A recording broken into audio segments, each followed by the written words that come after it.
మాటల మీదకి వద్దాం. మనస్సుని దేవుని మాటల మీదకి తెచ్చుకుందాం. అపోస్తలుల కార్యములు 10వ అధ్యాయము. కొన్ని ప్రశ్నలు రాసిచ్చారు. 2 మాటలు చెప్పి వాక్యంలోకి వెళ్తాను. బుర్కా వేసుకొని మందిరానికి రావచ్చా అని రాశారు. ఎందుకు రాకూడదు? ముస్లిం సోదరీమణులు బుర్కా వేసుకోవటం వాళ్ళ ఆచారం, అలవాటు. కుటుంబాల్లో కుటుంబ సభ్యులు ఆమోదించినప్పుడు దాంతో అవసరం లేదు. కుటుంబ సభ్యులు ఇంకా మారు మనసు పొందక మునుపు వాళ్ళు బుర్కా వేసుకోవాల్సి ఉంటుంది, లేకపోతే ఇబ్బంది పెడతారు. కాబట్టి ప్రాబ్లం లేదు, బుర్కా వేసుకొని మందిరానికి రావచ్చు, ఆరాధించవచ్చు కూడా, ప్రాబ్లం ఏం లేదు. వాళ్ళకేం సరదాన అయింది బుర్కా వేసుకొని అచ్చంగా అందులోనే తిరగాలని వాళ్ళకేం సరదా ఉండదు. వాళ్ళకి గాలాడదు, ఊపిరాడదు, కష్టం. ఎప్పుడెప్పుడు తీసేద్దామా అని ఉంటుంది వాళ్ళకు కూడా. కొంతమంది మందిరానికి వచ్చినప్పుడు బయట తీసేసి వచ్చేస్తారు, కొంతమంది అలాగే వచ్చేస్తారు. కొంతమంది లోపలికి వచ్చేటప్పుడు బుర్కా తీసి చేతిలో పెట్టుకొని ప్రార్థనలో ఏకీభవించి వెళ్ళేటప్పుడు మళ్ళీ వేసుకొని వెళ్తారు. ఏదేమైనా బుర్కా వేసుకొని మరి దేవుని సన్నిధికి రావడం ఎంతమాత్రం తప్పు కాదు, ఆ విషయంలో అభ్యంతరం లేదు. కాబట్టి దయచేసి అలా ఎవరన్నా వేసుకొని వస్తే వాళ్ళ క్లాసులు పేక్కండి. రెడీగా ఉంటారు. మనం లేనిది తీసుకొని వచ్చావి నల్లంగా తీసే, మనం పరిశుద్ధులు అయితే నల్లగొడ్డ వేసుకొని వచ్చా అంటుంటారు. వాళ్ళ పరిస్థితులు అర్థం చేసుకోండి, వాళ్ళకి కోఆపరేట్ చేయండి. మనకిచ్చినటువంటి ఆజ్ఞలు 4. అపోస్తల కార్యములు 15వ అధ్యాయము 19వ వచనం, 28వ వచనం. అన్యజనులలో నుండి ప్రభు వైపునకు తిరుగుతున్న వారిని మనం కష్టపెట్టక. ఇది ఎప్పుడూ సంఘం మర్చిపోకూడదు. అన్యజనులలో నుండి ఎవరైనా ప్రభు దగ్గరకు వస్తే వాళ్ళని మనం ఆటంకపరచకూడదు. వాళ్ళకి ఇచ్చిన హెచ్చరికలు 4. 1 అపోస్తల కార్యములు 15, 19, 20 వచనాలు, తర్వాత 28వ వచనం కూడా అండర్లైన్ చేసుకోండి, అది గుర్తుపెట్టుకోండి. విగ్రహ సంబంధమైన అపవిత్రత అంటే విగ్రహములకు మొక్కుట, లేక వాటికి అర్పించిన వాటిని తినుట, ఇవి చేయొద్దన్నాడు. విగ్రహార్పితాన్ని విసర్జించాలి. 2వది జారత్వమును విసర్జించాలి.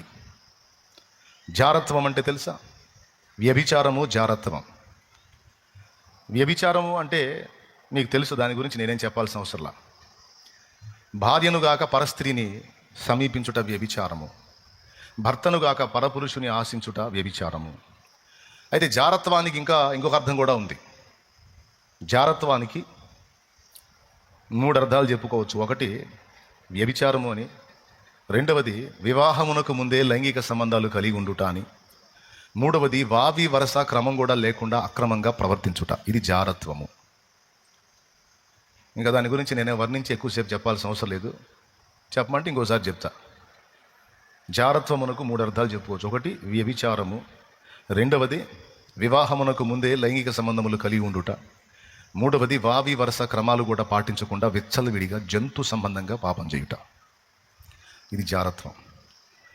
కాబట్టి విగ్రహ సంబంధమైన అపవిత్రతను విసర్జించాలి, జారత్వాన్ని విసర్జించాలి. రక్తమును తినకూడదు. ఇది 3వది. పాత నిబంధనలో ఉంది, క్రొత్త నిబంధనలో కూడా ఉంది. ఒక పొట్టేల్ని కోసేవాడు రక్తం పడతాడు, ఆ రక్తాన్ని కూడా అమ్ముతాడు.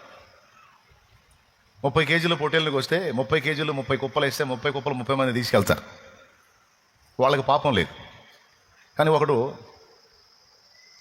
రక్తం తీసుకెళ్ళి కొత్తిమీర కరివేపాకు వేసుకొని బాగా వేయించుకొని తింటారు రక్తాన్ని. ఐడియా ఉందిగా? రక్తం తింటారు. ఎంతమందికి తెలుసు? తెలిస్తే చేతులు ఎత్తండి. అది కొత్తిమీర కరివేపాకు వేసుకొని తింటారు.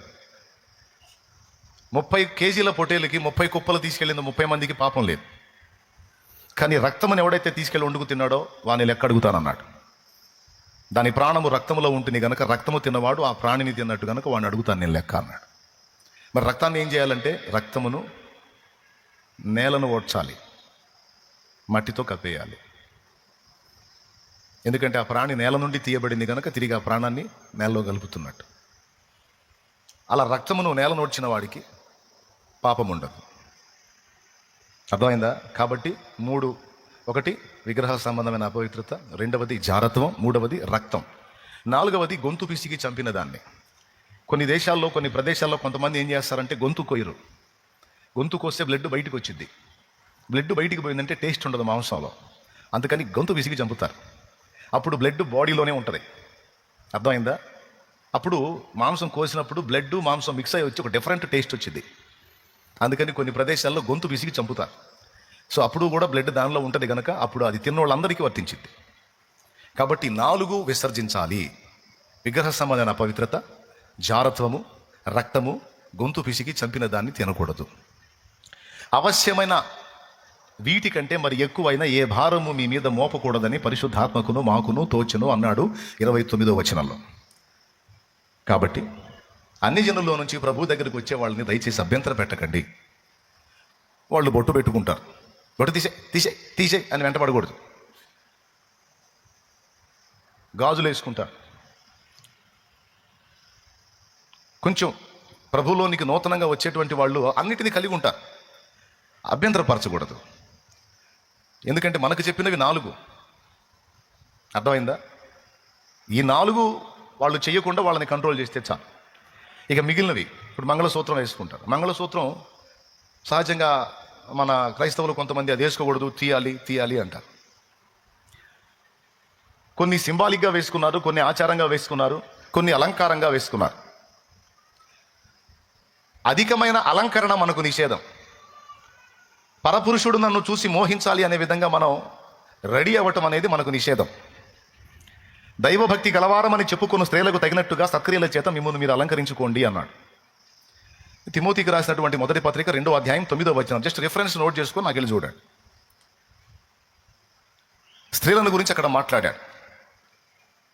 సహజంగానే పురుషుడి కంటే స్త్రీకి సౌందర్య పిపాస ఎక్కువ. ఈ అలంకరణను గురించినటువంటి తపన స్త్రీకి ఎక్కువ, పురుషుడికి తక్కువ. కానీ స్త్రీకి ఈ రంది ఉంటుంది. అయితే ఇక్కడ దేవుని వాక్యం చెప్తుంది ఏంటంటే, ఒక పురుషుడు మోహంలో పడేదానికి నువ్వు అవకాశం ఇవ్వద్దు. నీ దేహం అంతటిని కప్పుకో, అర్ధనగ్నంగా కనపడొద్దు, ఆకర్షణీయంగా కనబడి అవతల వాళ్ళని అట్రాక్ట్ చేయాలని అనుకోవద్దు. అది దేవభక్తులకు సరిపోయిన విషయం కాదు. అర్థమైందా? ఒక పురుషునికి ఒక్కతే భార్య, ఒక స్త్రీకి ఒక్కడే భర్త. కాబట్టి ఒక భర్తను కలిగి ఉన్నటువంటి స్త్రీ అద్దం ముందు నిలబడి ఆకర్షణీయంగా రెడీ అవుతున్నప్పుడు హృదయంలో కొంత చెడు ప్రవేశించే అవకాశం ఉంటుంది. ఒక స్త్రీ నాకు తెలుసు, భర్త రెడీగా అన్నాడు, మ్యారేజ్కి పోదాం రెడీగా అన్నాడు. స్పెషల్ బట్టలు ఏం కట్టుకోవాలా, ఉన్నట్టు రెడీ అయి బయలుదేరింది. భర్త అన్నాడు, మనం పెళ్ళికి పోతున్నాం, సావుకు కాదన్నాడు. పెళ్ళికే నేను కూడా రెడీ అయింది, పదా అంది. ఈ అవతారంతో చూస్తే అవతరాలు దడుచుకుంటారు, ఏంది సరైన చీర కట్టుకోలేదు, మంచిగా రెడీ కాలేదు, ముస్తాబ్ అవ్వలేదు కానీ అన్నాడు. భార్య అంది, ఎవడి కోసం రెడీ కావాలి అని. ఎవడి కోసం రెడీ కావాలి? నా భర్తవు నువ్వు. నేను ఆకర్షించాల్సింది నీ కళ్ళని, నేను అందంగా కనపడాల్సింది నీకు. అర్థమైందా? అంతేగాని దారిని పోయే ప్రతి ఒక్కడికి కాదు. పరపురుషుల మధ్యలోకి వెళ్ళినప్పుడు నేను ఇలానే ఉంటా. నీ ఎదుట ఉన్నప్పుడు చెప్పు, నువ్వు ఎలా రెడీగా అమ్మంటే అలాగా అవుతా. ఎందుకంటే నీ భార్యను కనుక నిన్ను సంతోషపెట్టాల్సిన బాధ్యత నాకుంది కనుక అలా సిద్ధపడతా అంది భార్య. ఆ తర్వాత ఆ భర్త చర్చికి వచ్చాడు. నెక్స్ట్ సండే చర్చికి వచ్చాడు. ఎందుకంటే అదొక పరిపూర్ణమైన మెట్టు. ఎవడెవడుకో నేను ఎందుకు ఆకర్షణీయంగా కనపడాలి? నా భర్తవు నువ్వు, నీ కళ్ళ నేను ఆకర్షించాలి. కానీ లేడీస్ చూడండి రివర్స్. భర్త ముందు కొరివిదేయాలాగా ఉంటారు. ఏమనుకోవాకండి, మిమ్మల్ని గాల్లే ఉండేవాళ్ళని చెప్తున్నాను నేను. భర్త ముందు ఎలా తయారవుతారు? చండాలంగా అవతారాలన్నీ అక్కడే చూపిస్తారు. జుట్టు ముళ్ళేసి దరిద్రపు అవతారాలన్నీ, ఇక పిచ్చి పిచ్చి డ్రెస్సులన్నీ వేసి అది వికారంగా తిరుగుతూ ఉంటారు. కానీ బయటికి పోయేటప్పుడు చూడండి, బజార్లు బగిలిపోయేటట్టు రెడీ అవుతారు. తప్పు.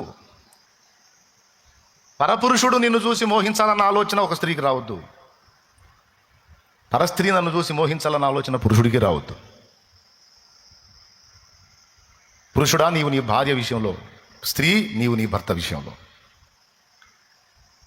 ఏమైనా అర్థమైందని నేను చెప్పింది? కానీ స్త్రీలు చాలా వరకు రివర్స్. కాబట్టి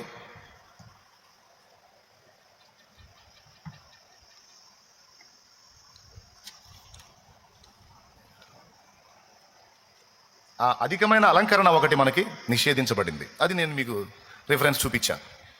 ప్రశ్నలు వస్తున్నాయి, చెబుతాలే. ప్రశ్నల కార్యక్రమం స్టార్ట్ అయిందంటే ఇంకొక దగ్గర. ఈసారి ఇంకా ఏదన్నా డౌట్ ఉంటే ఈసారి ఎదురుగానే చెప్తాను. ప్రస్తుతానికి ఈ విషయం చెప్తాను. కాబట్టి మనకి ఏవి నిషేధాలో వాటిని కొంచెం చూసుకోవాలి. మనం ఏవి కంట్రోల్ చేసుకోమన్నాడో వాటిని కంట్రోల్ చేసుకోవాలి. సింపుల్గా తల్లి ఒకటే చెప్తున్నాను నేను, ఒక ఆడ మనిషికైనా మగవాడికైనా, నువ్వు నగలు పెడతావో, నువ్వు చమకాయించే డ్రెస్సులు వేస్తావో, ఏమేస్తావో నాకు తెలియదు. ఒక్కటే నీకు చెప్పే సలహా, నువ్వు విశ్వాసివైనా, పరిశుద్ధుడు పరిచారకురాలివైనా, సేవకురాలివైనా, నువ్వు ఫేషియల్ చేయించుకుంటావో, ఐబ్రోసులు చేయించుకుంటావో, లేకపోతే నువ్వే నేర్చుకొని రోజు చేసుకుంటావో, నువ్వు ఏ వేషాలు వేస్తావో నాకు తెలియదు. నేను ఒక్కటే ఒక మాట చెప్తాను, నిన్ను చూసినప్పుడు ఈమె దేవుని మనిషి, ఈమె భక్తి కలిగిన స్త్రీ అని అవతలి వాళ్ళు అనుకునేటట్టు నువ్వు ఉండాలి అనేది మాత్రం దేవుని వాక్యం.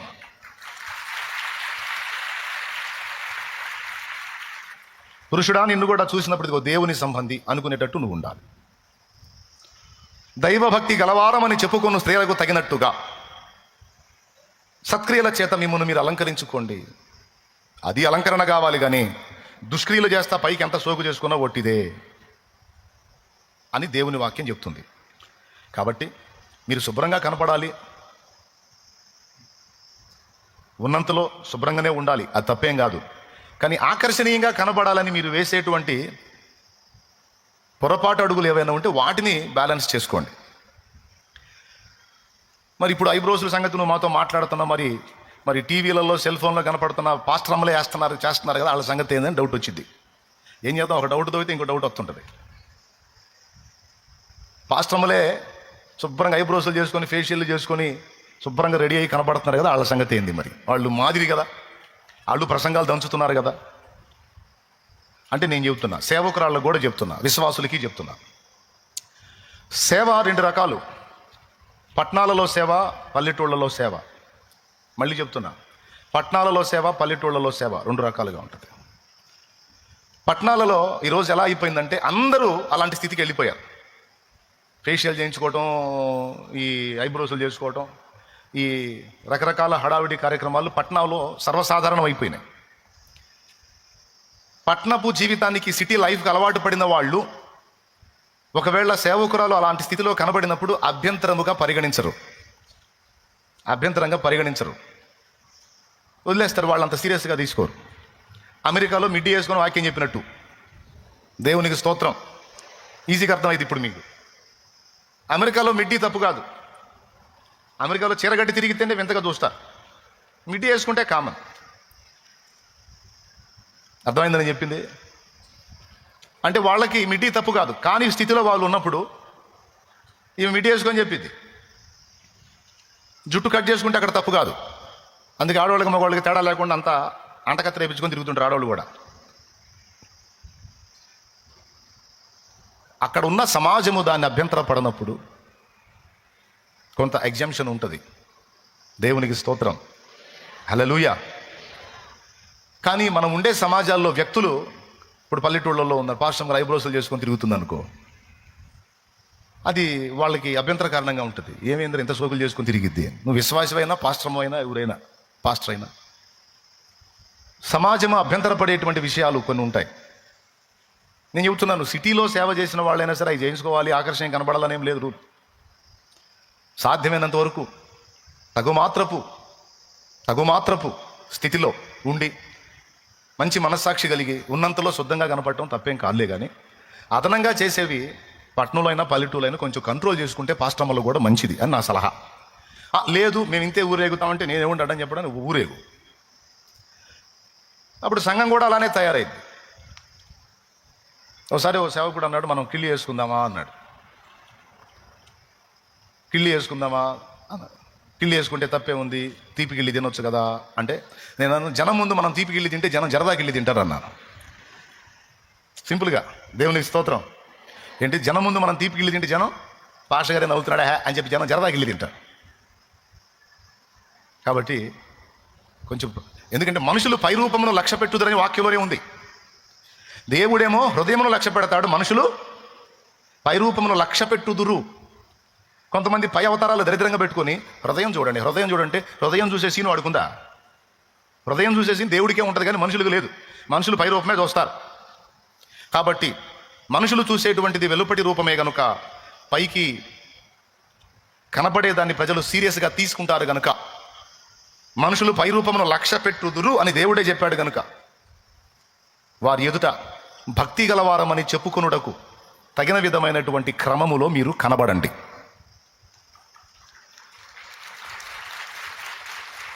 నువ్వు ఫేషియల్ చేయించుకుంటావో, ఐబ్రోస్లు చేయించుకుంటావో, ఇంకా లేకపోతే ఇంకేం వెరైటీలు ఉన్నాయి ఏమండి, జుట్టు రింగులు కట్ చేసుకుంటావో, లేకపోతే నువ్వు ఏం పాటలు పడతావు పడు, కానీ ఒక్కటి గుర్తుపెట్టుకుని అవతారం చూసి పరపురుషులు మోహించకుండా ఉంటారా? నీ అవతారం చూసి 2 చేతులు ఎత్తి వందనాలు చెప్పాలి అనే పవిత్రమైన అభిప్రాయం కలిగేటట్టుగా అనుకుంటారా? పాస్టర్లైనా విశ్వాసులైనా ఎవరైనా సరే మీరే ఆలోచించుకొని వాటిని బ్యాలెన్స్ చేసుకోండి. ఇప్పుడు నాకు కూడా సమస్య అది. ఇప్పుడు ఎవరన్నా అమ్మాయిని మా వాడికి సంబంధం చూద్దామంటే ప్రతి అమ్మాయి లైన్లోనే కనపడుతుంది, శుభ్రంగా ఐబ్రోస్లు చేసుకునే కనపడుతుంది. ఇప్పుడు ఎవరిని దేవులాడాలి, ఎక్కడ అడవిలో పోయి తేవాలో అర్థం కావట్లన్నా. మాట వరకు చెబుతున్నాను,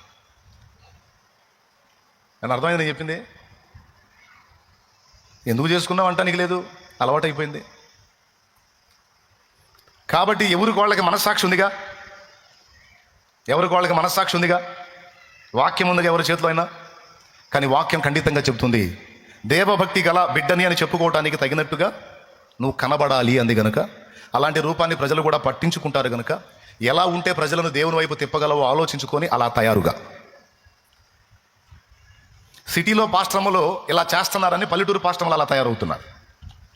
పల్లెటూరు పాస్టర్లు ఎప్పుడైతే ఇలాగ రెడీ అయిందో ముఖం మీద, అప్పటిదాకా ప్రశాంతంగా వెంబడించిన విశ్వాసులకు డౌట్ వస్తుంది, మొన్నటిదాకా మన పాస్టర్లకి ఈ పాటలు లేవేంది, ఇట్లా తయారైంది ఏంది, ఎట్లా తయారైంది పాస్టర్మా? ఆ సెల్ ఫోన్లో వాళ్ళని చూసి ఎట్లా తయారైంది, అంతకుముందు మన అమ్మగారు అట్లేదో చాలా భక్తిగా ఉండేది, ఆమె కూడా పాడైపోయిందని. ఇక ఆమె పాడైపోయినప్పుడు మందే వదిలిన వీళ్ళు పాడుకోవటం మొదలు పెడతారు. అందుకని చెప్తున్న దైవజనురాళ్లకైనా విశ్వాసులకైనా అందరికి ఎవరికైనా మందకు మాదిరి ఇచ్చే విషయంలో జాగ్రత్తగా ఉండాలి. ప్రజల పవిత్రతని, భక్తిని, ఆత్మీయతను, దేవుని అందలి భయమును కాపాడే విషయంలో మెళకువగా ఉండాలి. ఈరోజు సర్వసాధారణం అయిపోయింది, రాను ఇంకా మారిపోయింది పరిస్థితి. కాబట్టి దీన్ని ఒక ఆజ్ఞగా నేను మీకు చేయను కానీ, అవి చేయించుకోవద్దు, ఇలా ఉండొద్దు, అలా ఉండొద్దు అని ఒక ఆజ్ఞగా నేను మీ మీద రుద్దను కానీ. ఎందుకంటే ఆయన చెప్పింది 4: రక్తమును, జారత్వమును, విగ్రహ సంబంధమైన అపవిత్రతను, గొంతు పిసికి చంపిన దానిని. ఈ అవశ్యమైన 4 వీటిని విసర్జించాలి.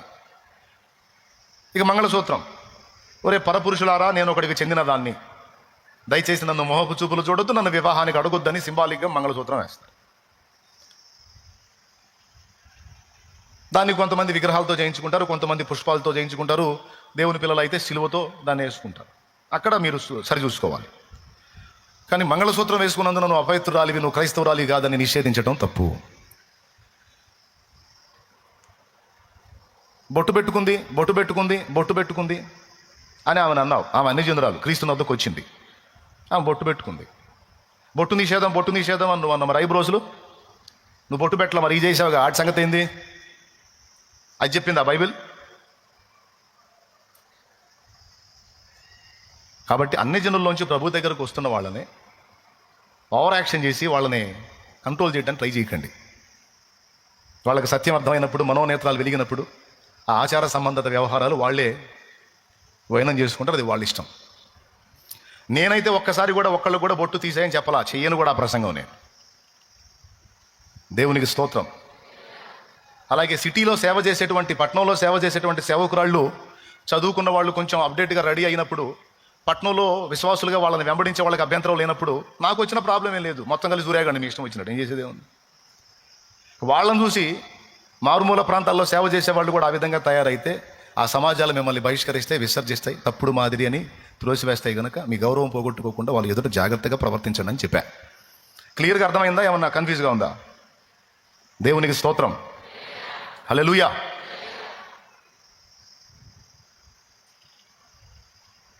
ప్రపంచవ్యాప్తంగా ఉన్న పరిస్థితులన్నింటినీ దృష్టిలో పెట్టుకొని మాట్లాడుతున్నాను నేను.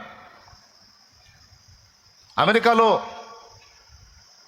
మిడ్డీ వేసుకొని వాక్యం చెప్తారు, వాళ్ళకి మిడ్డీ, అందరికీ మిడ్డీలే కాబట్టి ఏమి కూడా మిడ్డీ వేసుకుంటే వాళ్ళకేం ప్రాబ్లం లేదు. ఇండియాలో మిట్టి వేసుకొని చెప్పామనుకో, హల్లెలూయా.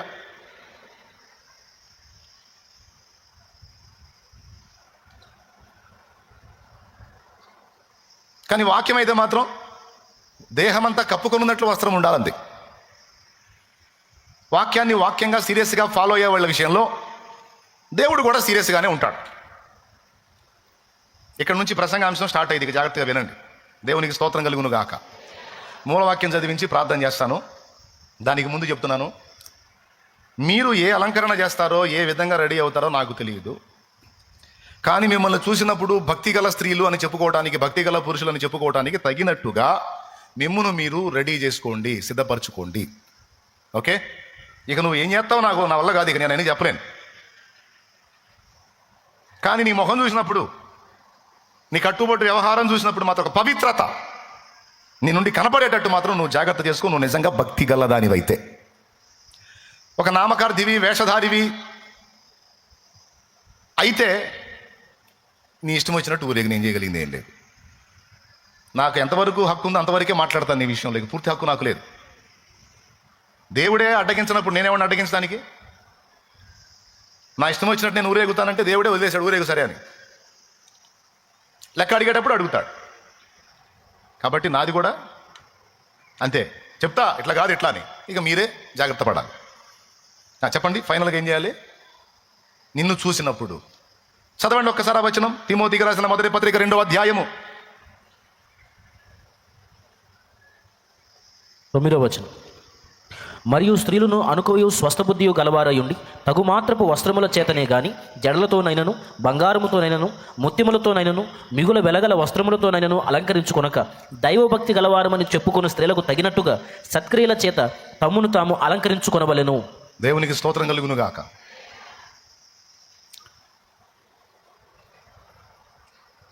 దైవభక్తి గలవారమని చెప్పుకున్న స్త్రీలకు తగినట్టుగా అన్నదాన్ని రౌండ్ చేసుకోవాలి.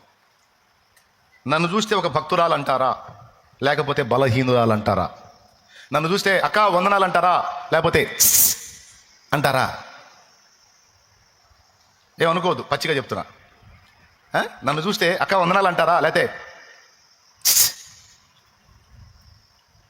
నా అవతారం చూసి, నా బతుకు చూసి, నా క్యారెక్టర్ చూసి సమాజం నన్ను ఎలా గుర్తిస్తుంది అనేది ఒక్కసారి మైండ్ దగ్గర పెట్టుకుని ఆలోచించండి. పాస్టర్లైనా, పాస్టరైలైనా, విశ్వాసులైనా, పరిచారకులైనా, పరిచారకురాండ్రైనా, పరిశుద్ధులకు తగినటువంటి వస్త్రధారణ, పరిశుద్ధులకు తగినటువంటి అవతారం, పరిశుద్ధులకు తగినటువంటి ప్రవర్తన. లోకమంతా అలా ఉంటే మనం ఎలా ఉంటే ఎలా? అందుకని లోకం చచ్చి కొట్టుకుపోతుంది, నువ్వు కూడా కొట్టుకుపోతావా? చచ్చిన చేప కొట్టుకుపోద్ది నీళ్ళకి, కానీ బతికున్న చేప ఏటికి ఎదురీదిద్ది. ఫ్లోలో పడి కొట్టుకుపోయేది చచ్చిన చేప, ఫ్లోకి ఈదేది సజీవమైన చేప. ఏటికి ఎదురీస్తావో, ఏట్లో పడి కొట్టుకుపోతావో నీ ఇష్టం. కానీ నిన్ను చూసినప్పుడు పవిత్రురాలు, పరిశుద్ధురాలు, దేవుని సంబంధి అనే ఒక భయం, ఒక ఆత్మీయ భావం, ఒక పవిత్రమైన అభిప్రాయం కలిగేటట్టు నువ్వు జాగ్రత్త పడాలి. నీకు నువ్వు అది ఇదని నేను చెప్పను. మనం చెప్పాగా, మల్లెపూలు అమ్ముకునేవాడు చర్చి ముందు పెట్టాడంట బండి. పాస్టర్ గారు లోపల పోతే చెప్పాడు, ఒక్కడ కూడా కొనడు పోరా అని. ఇంకో చోట పెట్టుకో, మార్కెట్లో పెట్టుకోపో, అక్కడ కొంటారులే కానీ ఇక్కడ కొందరు పో అంటే ఎందుకు కొందరు ఎంతమంది ఆడవాళ్ళు వస్తుంటే కొంటారులే అని పెట్టాడు. కోట మొదలైన దగ్గర నుంచి కోట వైపు అందరూ ఇళ్ళకి పోయిందాక ఆడే కూర్చున్నాడు, ఒక్కళ్ళు కొనలా. అందరూ పోయినాక పాస్టర్ గారు కూడా బోత్సా చూశాడు, బండికి వెళ్ళి ఒక్క మూర పూలు కొనలా. ఎవరు ఏమైందిరా అన్నాడు. ఏందండి ఇంతమంది ఆడవాళ్ళు వచ్చారు, ఒక్కళ్ళు మూర పూలు కొనలేదు. కొనరురా, కొనరు.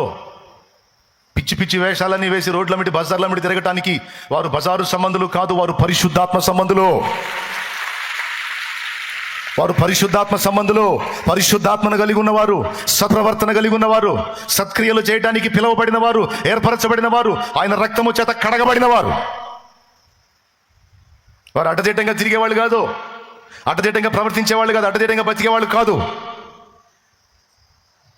క్రీస్తు రక్తము చేత నీతిమంతులుగా తీర్చబడి నీతిగా బ్రతకటానికి తమ్మును తాము ప్రతిష్ఠించుకున్నవారు. ఇంకంతే బండి నెట్టుకొని పోయాడు. ఇక మళ్ళా కనపడలా మధ్యలో. అర్థమైపోయింది.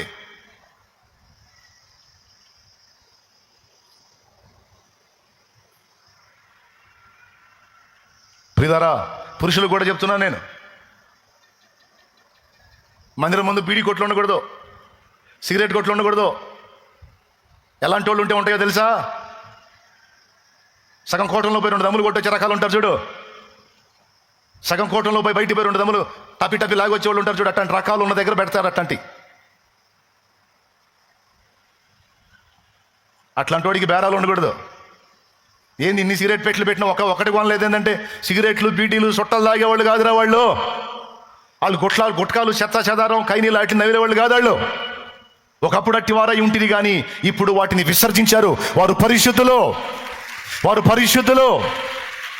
వారు నోరు పవిత్రం, వారి చేతల పవిత్రం. అపవిత్రమైనవి వాళ్ళు ముట్టరు, అపవిత్రమైనవి వారి నోటికి రావు. అట్లాంటివి పెడితే నీకు బేరాలు ఉండవురా దరిద్రుడా. అట్లాంటివి పెడితే బేరాలు ఉండవురా నీకు. ఎందుకంటే అవి కొనేవాళ్ళు లేరు. ఒకప్పుడు వాళ్ళు అట్టివారే, ఇప్పుడు మారు మనసు పొంది క్రీస్తు రక్తములో కడగబడి నిమిత్తం బాప్తిస్మం పొంది పరిశుద్ధాత్మను పొంది పరిశుద్ధులై బ్రతుకుతున్నారు. వాళ్ళు పవిత్రులై బ్రతుకుతున్నారు, అనింద్యులై బ్రతుకుతున్నారు అనే సాక్ష్యం ఉండాలి సోదరులారా.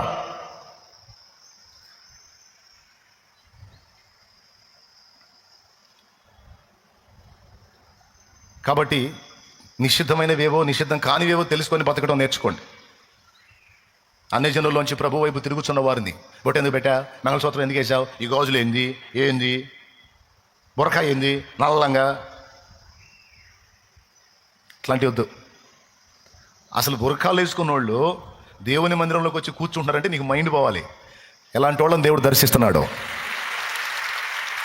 ఎలాంటి వాళ్ళని దేవుడు పట్టుకుంటున్నాడో నీకు మైండ్ పోవాలి. బొట్టు పెట్టుకున్న మనిషి చర్చికి వచ్చి కూర్చుందంటే ఎలాంటి మనిషిని దేవుడు దర్శించాడో నీకు అర్థం కావాలి. గాజులు, బొట్టు, మంగళసూత్రం అన్నీ వేసుకున్న ఒక వ్యక్తి వచ్చి కూర్చుందంటే ఒక అన్య జనురాలిని నా ప్రభు దర్శించాడని అర్థం. ఆమెను పలకరించండి, ఆమెతో మాట్లాడండి, ప్రోత్సహించండి. అవి తీసేయమని కాదు, అవి పెట్టుకున్న పర్వాలా, రా ముందు దేవుని సన్నిధికి రా, సిస్టర్ మంచి పని చేశావు, జీవం గల దేవుని దగ్గరకు వచ్చావు, ఆమెను ప్రోత్సహించండి, పలకరించండి, మాట్లాడండి, ప్రార్థన ఎట్లా చేయాలో నేర్పించండి.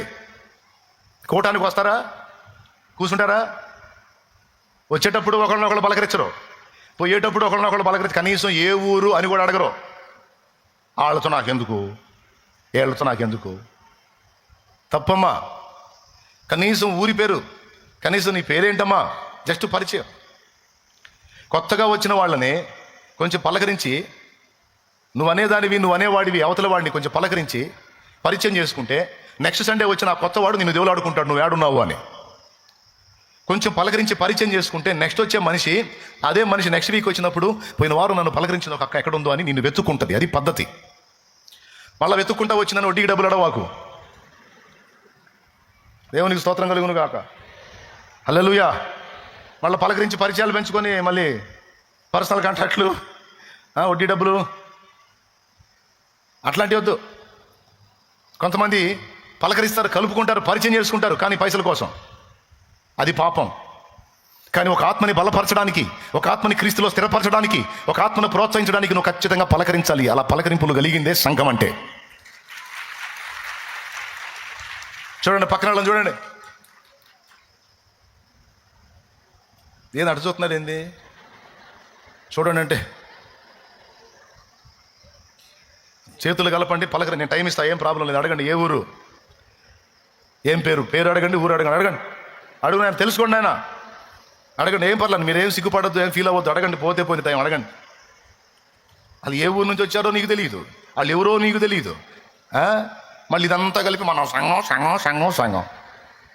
ఏం సంఘం ఈ సంఘం? ఎవడు వస్తాడో తెలియదు, ఎవడు పోతాడో తెలియదు, ఎందుకు వస్తాడో తెలియదు, ఎందుకు పోతాడో తెలియదు. ఏంది ఇది?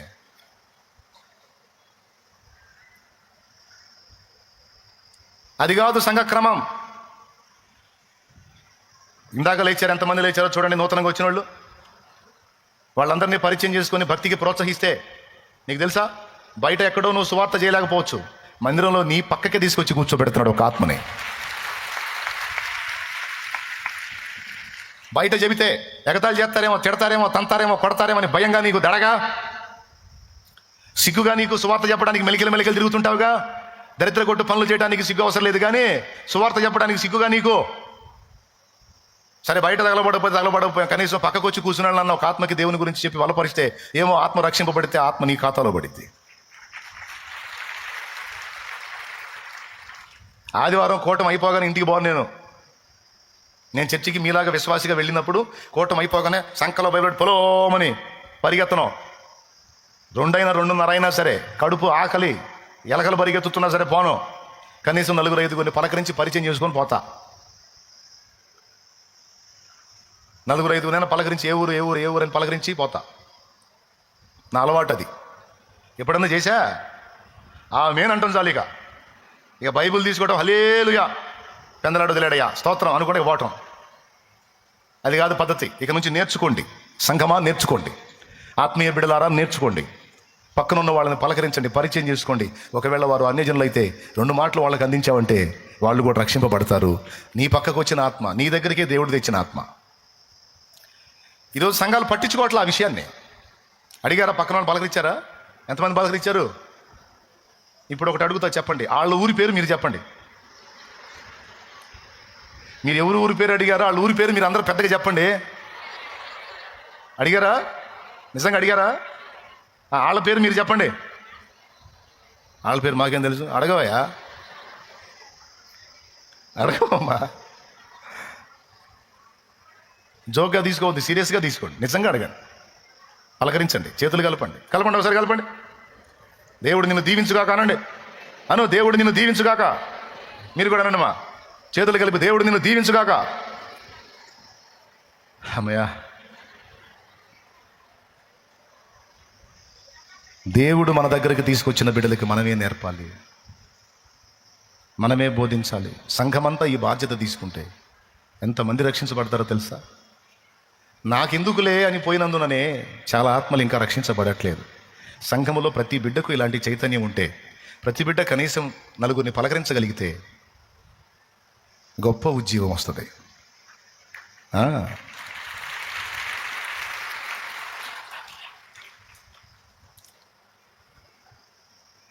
తీసుకోండి, నేను చెప్పిన మాటలు తీవ్రంగా తీసుకోండి. చెప్పండి. ఇప్పుడు అవన్నీ వేసుకొని వచ్చిన వాళ్ళు అడ్డగించాలా, వదిలేయాలా? అడ్డగించొద్దు, వదిలేయొద్దు. పలకరించండి, పరిచయం చేసుకోండి, ప్రోత్సహించండి.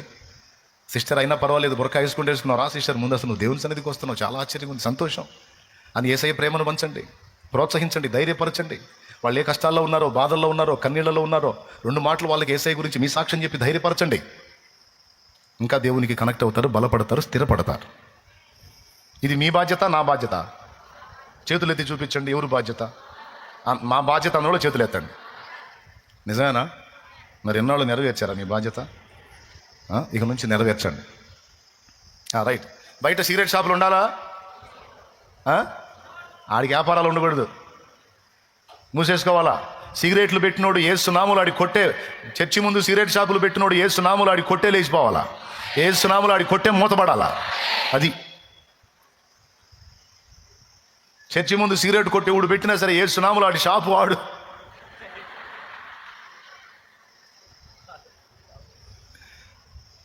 జాగ్రత్త. మనం ఎవరిని? క్రీస్తు రక్తం చేత కడగబడి పరిశుద్ధపరచబడి పరిశుద్ధులముగా ఉండుటకు పిలువబడ్డవారు.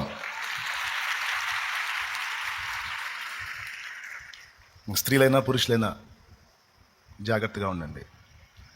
ఆడపిల్లలు ఎక్కడి పిల్లలు రా వీళ్ళంటే తండ్రి సన్నిధి ఆడపిల్లలు. తండ్రి సన్నిధి అమ్మాయా, అట్లయితే మేము చేసుకుంటామయ్యా.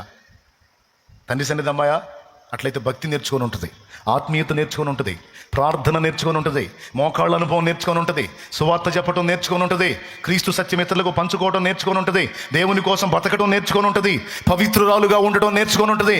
అట్లయితే మేము చేసుకుంటామనాలి. చెల్లి అక్కడి పెంపకంలో పెరిగిందా? ఆ ఆత్మీయ నాయకుడి కింద పెరిగిందా? అట్లయితే అనుమానం లేదు, అక్కడ పెరిగిన అమ్మాయి అయితే మనం ఆనందంగా చేసుకోవచ్చు, అనుకోవాలి.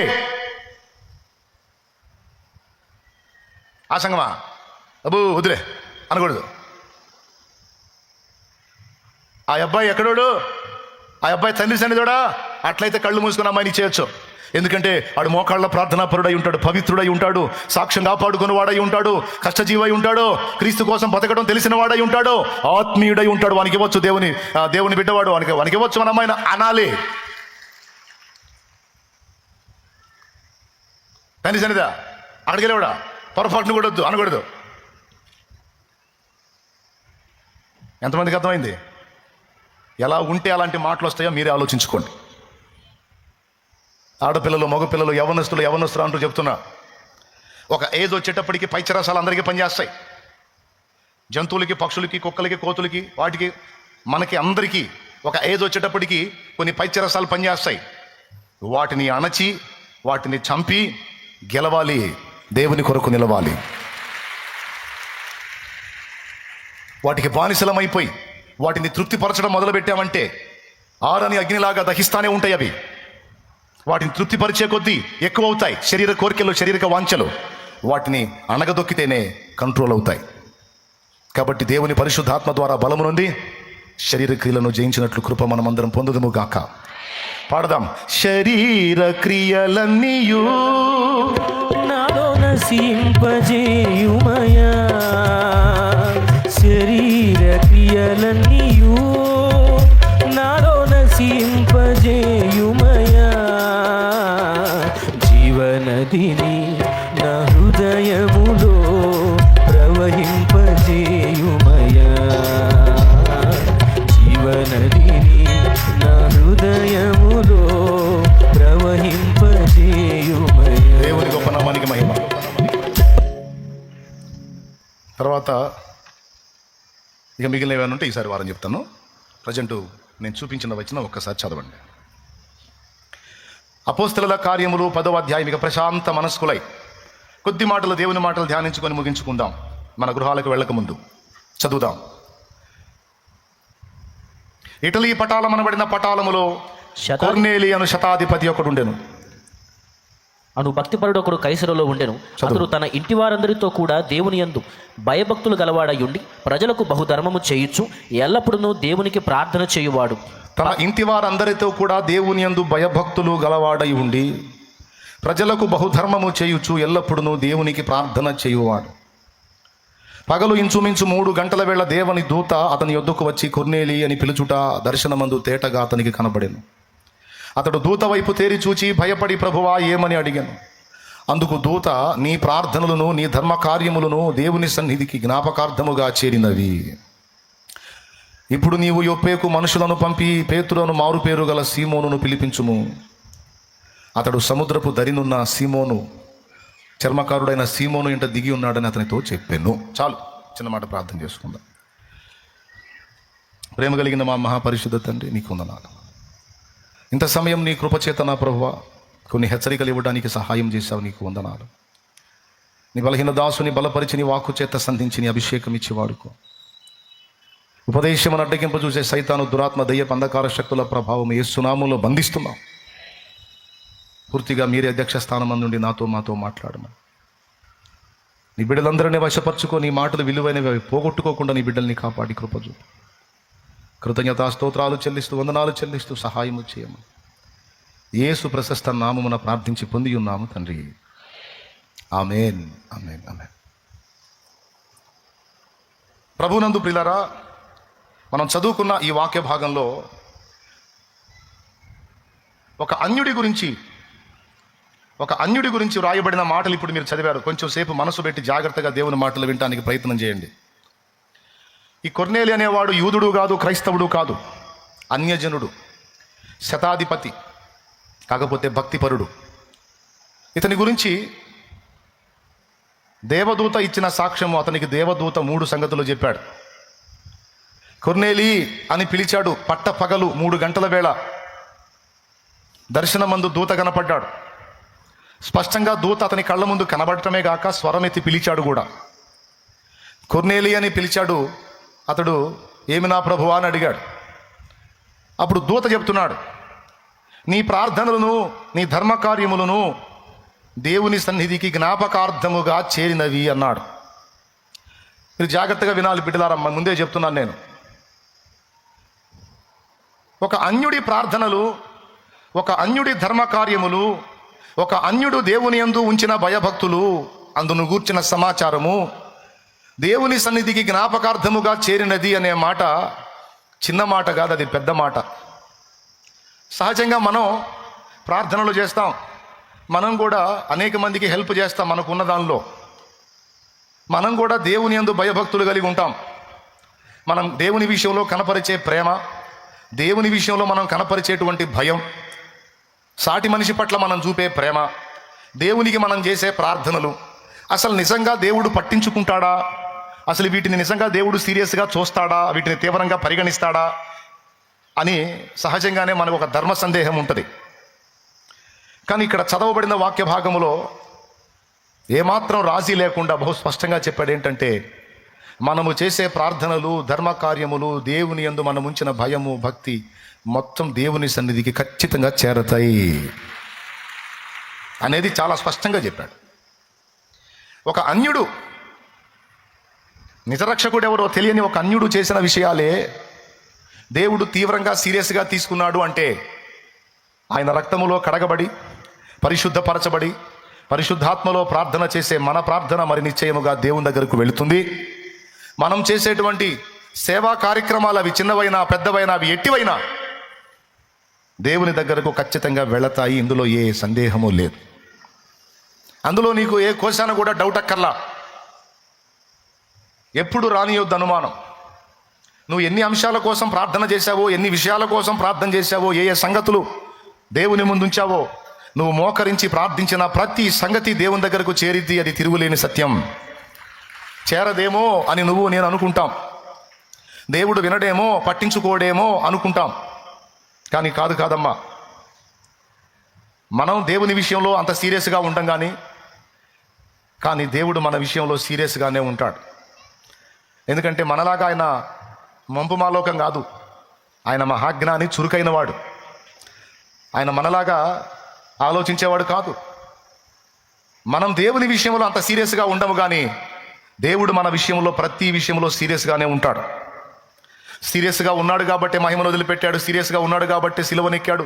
సీరియస్గా ఉన్నాడు కాబట్టి ప్రాణం పెట్టి తిరిగి లేచాడు. సీరియస్గా ఉన్నాడు కాబట్టి సంవత్సరాలుగా నిన్ను దర్శించి మొత్తం మీద ఇప్పుడు ఆయన వైపు తిప్పుకున్నాడు. ఆయన నీ విషయంలో, నా విషయంలో సీరియస్గా ఉన్నాడు కాబట్టి అనేక పర్యాయములు మరణము మనల్ని సంధించిన చావు గోతిలోకి పోకుండా మనల్ని కాపాడుకున్నాడు.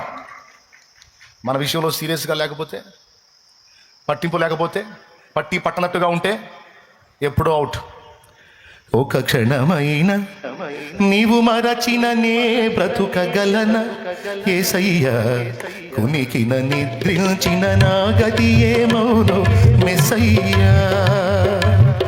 ఒక క్షణమైన నీవు మరచిన నే బ్రతుకగలన యేసయ్యా, కునికిన నిద్రించిన నా స్థితి ఏమౌనో మెస్సయ్యా. దేవునికి స్తోత్రం కలుగును గాక. హల్లెలూయా. పిల్లరా, కొర్నేలి అనేవాడు ఒక అన్యుడైన కొర్నేలిని అంతగా జ్ఞాపకం చేసుకుని వాని ప్రార్థనలను, ధర్మకార్యాలను, భయభక్తులను దేవుడు తీవ్రంగా తీసుకున్న మాట అన్యుడి విషయంలోనే అంత బాగుంటే మన విషయంలో మరి నిశ్చయంగా నెరవేరిద్ది అనే మాట నేను మీకు చెప్తున్నాను. ప్రార్థన మన కోసం చేసుకునేది, అలాగే ఎదుటివారి కోసం కూడా చేసేది. ధర్మకార్యాలు మనకు కలిగి ఉన్న దానిలో ఇతరులకు మనం చేసేటువంటి ప్రతి చర్య, గిన్నెడు చన్నీళ్ళు ఇచ్చిన దగ్గర నుంచి, పట్టెడు అన్నం పెట్టిన దగ్గర నుంచి, ఆపదలో అంత సాయం చేసిన దగ్గర నుంచి, నీ శక్తి కొలది. అలాగే దేవుని సన్నిధికి వచ్చి నువ్వు చేసే పరిచర్య దగ్గర నుంచి, దేవుని కొరకు నువ్వు చేసే త్యాగం దగ్గర నుంచి ప్రతిదీ రికార్డెడ్గా ఉంటుంది అన్నాడు. అక్కడ 4 సంగతులు అక్కడ ఉంటాయి. మొట్టమొదటిది, మనము చేసిన ప్రార్థనలు అక్కడ జ్ఞాపకార్థంగా వ్రాయబడతాయి, గుర్తుపెట్టుకోండి. రెండవది, మనం చేసిన సేవా కార్యక్రమాలు. నువ్వు అనుకుంటావు ఎప్పుడో ఎవరికి దాహంతో ఉన్నోళ్ళకి గిన్నెడు చన్నీళ్ళు ఇచ్చావు, లేకపోతే సేవకుడికి, విశ్వాసికి, దేవుని నామంలో నీ ఇంటికి వచ్చిన వాళ్ళకి అంత చన్నీళ్ళు ఇచ్చావు. నీళ్ళే ఇచ్చింది, నువ్వు ఫ్రీగా వచ్చే ఇచ్చావు. నువ్వు అనుకున్నావు నీళ్ళే కదా నేను ఇచ్చిందని. కానీ నా పేరిట వచ్చు వాడిని చేర్చుకొని గిన్నెడు చన్నీళ్ళు ఇచ్చిన వాడు తన ఫలము పోగొట్టుకున్నాడని మీతో నిశ్చయముగా చెప్పుచున్నాను అన్నాడు. ఆ మాట తేలిగ్గా తీసుకుందామా, సీరియస్గా తీసుకుందామా? అంటే గిన్నెడు చన్నీళ్ళు ఇచ్చినది కూడా రాసుకుంటాడు. ఇక నువ్వు ఆపదలో ఉన్న వాళ్ళకి నీ కలిగిన దానిలో నుండి నువ్వు సాయం చేసింది అక్కడ నమోదు చేయబడింది. ఎన్నిసార్లు ఎంతమందికి ప్రత్యక్షంగా, పరోక్షంగా, అది దేవుని పనికి కానీ, సాటి మనుషుల వేదనలో వాళ్ళకి ఇంత సహాయం కానీ, ఇంకా చెప్పాలంటే కృంగిపోయిన ఒక వ్యక్తిని వెన్ను తట్టి నువ్వు ధైర్యపరిచింది కూడా సేవగానే రాసుకుంటాడు అక్కడ. ఇప్పుడు నీ సాటి సహోదరుడు అప్పులను బట్టో సమస్యలను బట్టో కృంగిపోయాడు, ఇబ్బంది పడుతున్నాడు. నువ్వేం చేశావంటే కొన్ని మాటలు, దేవుని మాటలు చెప్పి, నీ సాక్ష్యం చెప్పి ఆ వ్యక్తిని ధైర్యపరిచావు, వెన్ను తట్టావు. ఆమెను ధైర్యపరిచావు, వెన్ను తట్టావు. సోదరి, నువ్వు నీ మాట విని ఆమె చావకుండా బ్రతికింది, బలపడింది, తన అభిప్రాయాన్ని మార్చుకుంది, దేవునికి కనెక్ట్ అయింది. ఇలా నువ్వు నీ జీవితకాలంలో కనీసం అనేక మందిని నువ్వు అలా ధైర్యపరిచావు, ప్రోత్సహించావు, బలపరిచావు. వారి కోసం నీ టైం కొంచెం వెచ్చించావు. నీకు తెలుసా, నీకు తెలియకుండానే గొప్ప సేవ నువ్వు చేస్తున్నావు. అది రాసుకున్నాడు అక్కడ. ఇది ఒట్టి మాట కాదమ్మా, నిజం నేను చెప్పేది. ఎందుకంటే మన దేవుడు కృంగిన వారిని లేవనెత్తే దేవుడు. అదే కృంగిన వారిని నువ్వు లేవనెత్తినప్పుడు దేవుడు చేసే సత్క్రియ నువ్వు చేస్తున్నావు. అప్పుడు నేను ఏ లెక్కలో చేరుస్తాడు? సేవకుల లెక్కలోనే చేరుస్తాడు. సేవ చేసావు. ఒకవేళ నువ్వు ఆమెను బలపరచకపోయినట్టయితే, ఒకవేళ నువ్వు ఆమెను ధైర్యపరచకపోయినట్టయితే ఊరేసుకొని చచ్చిపోయేదేమో. ఒకవేళ నువ్వు ఆయన బలపరచకపోయినట్టయితే, ఒకవేళ నువ్వు అతన్ని ఓదార్చకపోయినట్టయితే, అతనికి భరోసా కలిగించకపోయినట్టయితే అతడు మందు దాగి చచ్చిపోయేవాడేమో. నువ్వు ఆ విషయం మాట్లాడటం వల్ల, ధైర్యపరచడం వల్ల కృంగుబాట్లోంచి బయటకు వచ్చి అతడు చావు నుండి బయటపడి బ్రతికి తన కుటుంబానికి బాసటయ్యాడు. దానికి నువ్వు కారణమయ్యావు. సేవ కాదా అది? దేవుడు దాన్ని సేవ లెక్కలోనే రాసుకుంటాడు. ఇంకా చెప్పాలంటే అలాంటి కృంగిపోయిన వారి దగ్గరికి ఏ బిడ్డ వెళతాడా అని వెతుక్కుంటారు. అరే ఇప్పుడు నా బిడ్డ కృంగిపోయిందే, ఇప్పుడు నా బిడ్డని సాతాను శోధిస్తున్నాడే, చావుకి లాక్కెళ్తున్నాడే, ఇప్పుడు నా బిడ్డను ధైర్యపరిచేదేవరు, బలపరిచేదేవరని ఆమె పరిసరాల్లో ఉన్న వాళ్ళందరినీ వెతుకుతాడు. అందులో ఆత్మీయులు, కాస్త ఎలాంటి సేవా దృక్పథం కలిగిన వాళ్ళు ఎవరున్నారో వాళ్ళ హృదయాన్ని ప్రేరేపిస్తాడు. నువ్వు వెళ్ళి ఆమెను పలకరించు, నువ్వు వెళ్ళి ఆమెను పలకరించు, నువ్వు వెళ్ళా. అప్పటిదాకా నీ మనసులో ఉండదు. ఒక్కసారిగా నీకు ఆమె గుర్తొచ్చింది. నీకెందుకు ఆమెను వెళ్ళి పలకరించాలనిపించింది. నువ్వు వెళ్తావు, పరిశుద్ధాత్మ ప్రేరణ పొంది నువ్వు ఆమెతో మాట్లాడతావు, ఆమెను ధైర్యపరుస్తావు, బలపరుస్తావు. ఫైనల్లో ఆమె చెప్పింది, అక్క దేవుడే నిన్ను పంపించాడు. నిజంగా నువ్వు కానీ రాకపోయినట్టయితే ఈరోజు సాయంత్రానికల్లా నా శవం ఉండేదక్క, ఖచ్చితంగా వచ్చేదాన్ని నేను అన్నవాళ్ళు కూడా, సాక్ష్యాలు కూడా నువ్వు విన్నావు. ఎంతమంది ఒప్పుకుంటారు? అంటే చావాలని ఆమె అనుకుంటుంది. ఏ పట్టింపు లేకుండా నువ్వు ఇక్కడ ఉన్నావు. ఇద్దరి మధ్యలో నలిగింది ఎవరో తెలుసా? దేవుడు. అరే నా బిడ్డకి ఇలాంటి దురాలోచన సైతాన్ని కలిగించాడు, ఇప్పుడు నా బిడ్డను కాపాడేదెవరు? నా బిడ్డను బలపరిచేదెవరు? నా బిడ్డను లేవనెత్తేదెవరు అని వెతుక్కుంటాడు. నువ్వు ఆ పని చేసినప్పుడు నువ్వు చేసినది గొప్ప సేవ లెక్కలో రాసుకుంటావు. గిన్నెడు చన్నీళ్ళే కాదు, పట్టెడన్నమే కాదు, ఆకలికి కుటుంబానికి ఈ రోజుకి అన్నానికి లేదంటే కిలో బియ్యం నువ్వు ఇవ్వటమే కాదు, వాళ్ళ ఆపదలో 100 రూపాయలు సాయం చేయటమే కాదు, ప్రతిదీ వీటితో పాటు ప్రతిరోజు మోకాళ్ళుని, ప్రభువా నశించిపోతున్న జీవితాలు ప్రభువా అని నువ్వు కార్చిన కన్నీరు, ఆత్మల రక్షణ కోసం భారం కలిగి నువ్వు చేసిన ప్రార్థన, పడిన వేదన, కార్చిన కన్నీళ్లు మొత్తం దేవుని సన్నిధికి జ్ఞాపకార్థంగా చేర్చబడతాయి. అవన్నీ దేవుని సముఖంలో రాయబడి ఉన్నాయి. తిరుగులేదు, సందేహం అక్కరలేదు. కాబట్టి 4 చేరతాయని చెప్పా. మొదటిది, అందరు నోరు తెరిచి చెప్పండి, రైట్. రెండవది, ప్రార్థన 2 రకాలు. నీ కోసం నువ్వు చేసేది, ఇతరుల కోసం కూడా నువ్వు చేసేది. 2 వెళ్తాయి. రెండవది ధర్మకార్యములు అన్నాను. ఆ ధర్మకార్యాల్లో కృంగిన వారిని లేవనెత్తడం అనేది కూడా ఉంది. ధైర్యము చెడిన వారికి ఊతమీయుడి, బలహీనలను బలపరచుడి, తెసలోనిక పత్రికలో ఉంది. అవి నువ్వు చేసినప్పుడు అది కూడా సేవ కింద దేవుడు తీసుకుంటాడు. ఆకలిగా ఉన్న వాడికి పట్టడం అన్నం పెట్టడం, వస్త్రహీనులకు అంత వస్త్రం ఇవ్వటం, దీనులకు పిడికిలి విప్పి అంత సాయం చేయటం, దుఃఖంలో ఉన్న వారిని ధైర్యపరచటం, ప్రభువు ఉన్నాడు చేయదగ్గ సాయం నేను చేస్తానంత భరోసా ఇవ్వటం, దేవుని పనిలో నీ వంతు తోడ్పాటు నువ్వు అందించడం, మొత్తం దేవుడు ఖచ్చితంగా అక్కడ రాసుకుంటాడు. మూడవది, మనము చేసిన పాపములు కూడా రాయబడతాయి. నాలుగవది, మనమిద్దరం కలుసుకున్నప్పుడు ఒకళ్ళతో ఒకళ్ళు ఏం మాట్లాడుతున్నామో కూడా మన మాటలు రాయబడతాయి. ఈ 4 రాయబడతాయి. మళ్ళీ చెప్తా వరుసగా. నంబర్ 1 ప్రార్థనలు రాయబడతాయి. నంబర్ 2 ధర్మకార్యములు రాయబడతాయి. నంబర్ 3 పాపములు రాయబడతాయి. నంబర్ 4 మనం మాట్లాడుకున్న సంభాషణలు రాయబడతాయి. మత్తయి సువార్త 12:36 జస్ట్ రిఫరెన్స్ నోట్ చేసుకో, తీసి చదవడానికి టైం లేదు. మనుషుడు వ్యర్థముగా పలుకు ప్రతి మాటను గూర్చి విమర్శ దినమందు దేవునికి లెక్క యొప్పగింపవలసి ఉండును. మలాకి గ్రంథము 3వ అధ్యాయములో రాయబడి ఉంది, యెహోవా యందు భయభక్తులు గలవారు ఒకరితోనొకరు మాటలాడుచుండగా యెహోవా చెవి యొగ్గి ఆలకించెను. మరియు ఆయన యందు భయభక్తులు గల వారి విషయమై వారి మాటల విషయమై జ్ఞాపకార్థము ఒక గ్రంథము ఆయన సముఖమందు వ్రాయబడతాయి. మన సంభాషణలు రాయబడతాయి. ఇద్దరు పురుషులు కూడుకున్నప్పుడు మూడో వాడిని గురించి మాట్లాడతారు, రాయబడిద్ది. ఇద్దరు స్త్రీలు కూడుకున్నప్పుడు మూడో ఆమెను తీసుకొచ్చి ఆమె గురించి మాట్లాడతారు, మంచి కానీ చెడు కానీ. అట్లాగా మనం కలుసుకున్నప్పుడు ఏమేం సంభాషణలు చేస్తున్నాం, ముఖ్యంగా మనం దేవుని బిడ్డలం కాబట్టి మన సంభాషణలు ఎలా ఉన్నాయనేది కూడా రాయబడిద్ది. మన పాపములు రాయబడతాయి అని చెప్పాను. శాలేమన్నా ముందు చెప్పిన 2 మాటలు బాగున్నాయి, వెనక చెప్పిన 2 మాటలు బాగలేవు అనొద్దు. ఇవి కూడా మీరు వినాలని చెప్తున్నాను. యూదా పాపము ఇనుప ఘంటముతో రాయబడింది అంటాడు. యెషయా గ్రంథములు అంటాడు, నేనే నా చిత్తానుసారముగా నీ అతిక్రమములను తుడిచివేసి ఉన్నాను, నేను ఇక వాటిని జ్ఞాపకం చేసుకున్నాను అంటాడు. తుడిచేశాను అంటే అర్థం ఏంది? అంతకుముందు రాయబడి ఉన్నవి అని అర్థం. ఇక్కడ మీకు ఒక అద్భుతమైన విషయం, మనము చేసినటువంటి పాపములు మనం ఒప్పుకొనిన ఎడల, క్షమాపణ కోరుకొని ఎడల దేవుడు వాటిని తొలగించి వేస్తాడు. ఒకసారి కడిగేశాడంటే, తుడిచేశాడంటే ఇక ఎన్నడూ జ్ఞాపకం చేసుకోడు. అది దేవుని మర్యాద, దేవుని మనస్తత్వం. అది చేసిన నీ గుర్తుంటాయి, నిన్ను శోధించే సైతాను గుర్తుంటాయి, కానీ వాటిని కడిగేసిన దేవునికి అవి గుర్తుండవు. కాబట్టి దేవుడు మనం ఒప్పుకున్న ప్రతి పాపమును కడిగేసి తుడిచేసేస్తాడు.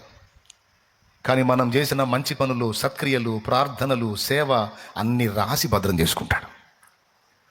ఈ మాట బాగుందా లేదా? కానీ నిజం. మన సంభాషణలో కూడా వ్యర్థత ఉంటే, అది నీకు అర్థమైతే, సాయంత్రం వేళ నువ్వు మోకాళ్ళు ఉన్నప్పుడు, ఈ దినమంతటిలో నా మాటల దోషము, నా సంభాషణలో కొంత వ్యర్థత ఉండింది దేవా, దయచేసి వాటిని కూడా తుడిచిపెట్టు అంటే అవి కూడా తొలగించబడతాయి. అర్థమైందా? అంటే రెండిటినేమో మనం ఒప్పుకొని దిద్దుకోవడానికి ఇష్టపడితేనేమో తుడిచేస్తాడు, రెండిటినేమో భద్రం చేసుకుంటాడు. ఆ రెండు ఏంటంటే ప్రార్థనలు మరియు మనము చేసిన ధర్మ కార్యములు, సేవా కార్యములు. ఇవన్నీ మీకు ఎందుకు చెప్తున్నానంటే, దేవుడు వీటిని సీరియస్గా తీసుకుంటాడు. మనం ఏదో ఈజీ అనుకుంటున్నాం, కానీ కాదు, దేవుడు తీవ్రంగా పరిగణిస్తాడు. నువ్వు నేను ఆయన రక్తం ఇచ్చి కొనుక్కున్న సొత్తు కాబట్టి మన సమస్త విషయాలు దేవునికి తీవ్రమైనవే. ఇంత పట్టి పట్టనట్టు ఉంటుంటేనే మన విషయంలో ఇంత సీరియస్గా ఉన్నాడు కదా. అదే నిజంగా దేవుని విషయంలో మనం తీవ్రంగా సీరియస్గా ఉంటే, అన్ని విషయాల్లో దేవుడు ఇంకా సీరియస్గా ఉంటాడు. ఇది మీకు అర్థం కావాలి.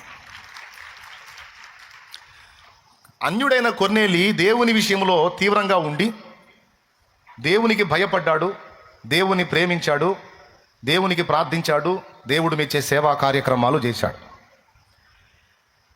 అదే అన్యుడైనా నా విషయంలో ఇతడు ఇంత తీవ్రంగా ఉన్నాడు గనక ఇతని విషయంలో నేను స్పందించాలని ఏం చేశాడో తెలుసా? తన దూతనే కొర్నేలి దగ్గరికి పంపించాడు. కొర్నేలి దేవుని విషయంలో సీరియస్గా ఉన్నాడు, అందుకే దేవుడు కూడా కొర్నేలి విషయంలో సీరియస్గానే స్పందించాడు. దూతను పంపించి ఏ మాటలు విని రక్షణ పొందుతాడో ఆ మాటలు ఎవరు చెప్తారో ఆ వ్యక్తిని పరిచయం చేసి కొర్నేలిని ప్రోత్సహించి వచ్చేటట్టు దూతను పురమాయించాడు. దీన్ని బట్టి మీకు ఒకటి అర్థం కావాలి, దేవుని విషయంలో మనం ఎంత సీరియస్గా ఉంటామో దానికి డబల్ సీరియస్గా దేవుడు మన విషయంలో ఉంటాడు.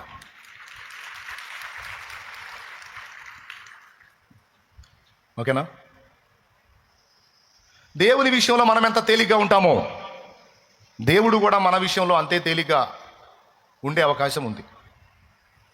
నన్ను ఘనపరచు వారిని నేను ఘనపరచెదను, నన్ను తృణీకరించు వారిని తృణీకరించెదను అన్నాడు. ఒట్టిగా రాయిలా బైబుల్ ఆ మాటలు. నువ్వు ఎంత శ్రద్ధ చూపుతావో, నువ్వు ఎంత ఇంట్రెస్ట్ పెడతావో, దేవుడు నీ విషయంలో నా విషయంలో కూడా అంతే శ్రద్ధ, ఇంట్రెస్ట్ పెడతాడు. ప్రభువుకి స్తోత్రం చెప్తాం అందరం కలిసి ఒక్కసారి. ఇక ఇప్పుడు ఏ ఏ విషయాలలో మనం తీవ్రంగా ఉండాలి, సీరియస్గా ఉండాలనేది ఒక 3-4 మాటలు చూసుకొని ప్రార్థన చేసుకుందాం. సంతోషంగా బయలుదేరి వెళ్ళిపోదాం. మొట్టమొదటిది, దేవుడు మనకు రాయించినటువంటి గ్రంథములోని మాటల విషయంలో మనం తీవ్రంగా ఉండాలి. దేవుని వాక్య విషయంలో మనం సీరియస్గా ఉండాలి. నేను చెప్తున్నా, దేవుని మాటల్ని తీవ్రంగా పరిగణించి సీరియస్గా తీసుకుని ఆ మాటల్ని ఫాలో అవటానికి నువ్వు ఎంత తీవ్రంగా ఉంటావో వాటి నెరవేర్పు కూడా అంత తీవ్రంగా ఉంటుంది నీ విషయంలో. సౌలు అన్నాడు, అమాలేకీయులను హతం చేశాను, నీ దేవుడైన యెహోవాకు బలి ఇవ్వడానికి ప్రజలు క్రొవిన వాటిలో పశువులలో కొన్నిటిని తీసుకొచ్చారు, అంతే. దేవుడికి బలి ఇవ్వటానికి తప్ప ఇంకేం లేదు. దేవుడు చెప్పినవన్నీ చేశాను అని సమూయేలుతో అంటే, సమూయేలు ఒక మాట అంటాడు, బలి అర్పించుట కంటే సమీపించి మాట వినుట శ్రేష్టము. ఒకడు యెహోవా తాను చెప్పిన మాటను విని విధేయతను చూపుటను బట్టి సంతోషించినట్టు దేవుడు బలిని బట్టి సంతోషపడతాడా? ఒరే పిచ్చోడా, 100 బలులు ఇచ్చినా వాటిని లక్ష్య పెట్టడరా. మరి దేన్ని లక్ష్య పెడతాడంటే, ఆయన మాటలు నువ్వు ఎంత విన్నావో, ఎన్ని తీవ్రంగా తీసుకున్నావో వాటిని బట్టి దేవుడు నిన్ను మెచ్చుతాడు. దేవుడు చెప్పిన మాటల్ని తీవ్రంగా తీసుకోకుండా దేవుని మాటల్ని బేఖాతరు చేసి పెడచెవిన పెట్టి నువ్వు ఏం చేస్తే మాత్రం లాభం ఏంది? ఒక ఆయన ఉన్నాడు, నాకు తెలిసిన ఆయన, సంవత్సరాలైంది ప్రభువుని ఎరిగి 3-4 చర్చిలు కట్టించాడు. 3-4 కట్టించాడు చర్చీలు, కానీ మారు మనసు పొంది బాప్తీసం పొందలా. ఇప్పుడు పరలోకం పోతాడా, పాతాళం పోతాడా? సంవత్సరాలైందండి దేవుడిని తెలుసుకొని 3-4 చర్చిలు కట్టించాడు, ఎందుకు పోతాడు నరకానికి?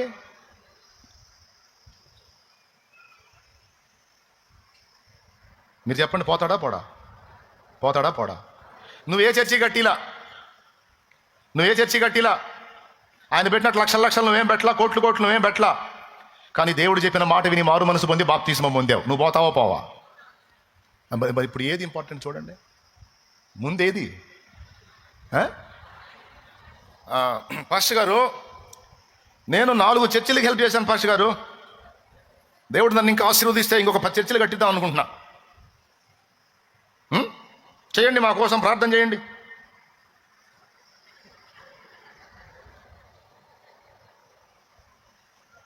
నేనన్నా మారు మనసు పొందావా, బాప్తిసం పొందావా? అయ్యా అదే తర్వాత అవన్నీ తర్వాతలేండి. కడుపులో మండిపోయింది నాకు. దేబ్రే మొహోడా, ఇట్ట కాదు నుంచి ముందు ఏం చెప్పాడు, అది చేయాలరా దేబ్రే మొహోడా అని మనసులో అనుకుని బయటకు అనలేదు, అంటే అల్లాడిపోతాడుగా. ఇవన్నీ ఎన్ని చేసినా నువ్వు మారు మనసు పొంది పాపక్షమాపణ నిమిత్తం బాప్తిస్మం పొందకపోతే నువ్వు 100 చర్చిలు కట్టించావని నిన్ను వదిలిపెట్టాడు, జాగ్రత్త అని చెప్పా. నువ్వు మారు మనసు పొంది బాప్తిస్మం పొంది దేవుని వెంబడిస్తే నువ్వు ఏ చర్చి కట్టిపోయినా దేవుడిని ఆమోదిస్తాడు, ఎందుకంటే మాట విన్నావు.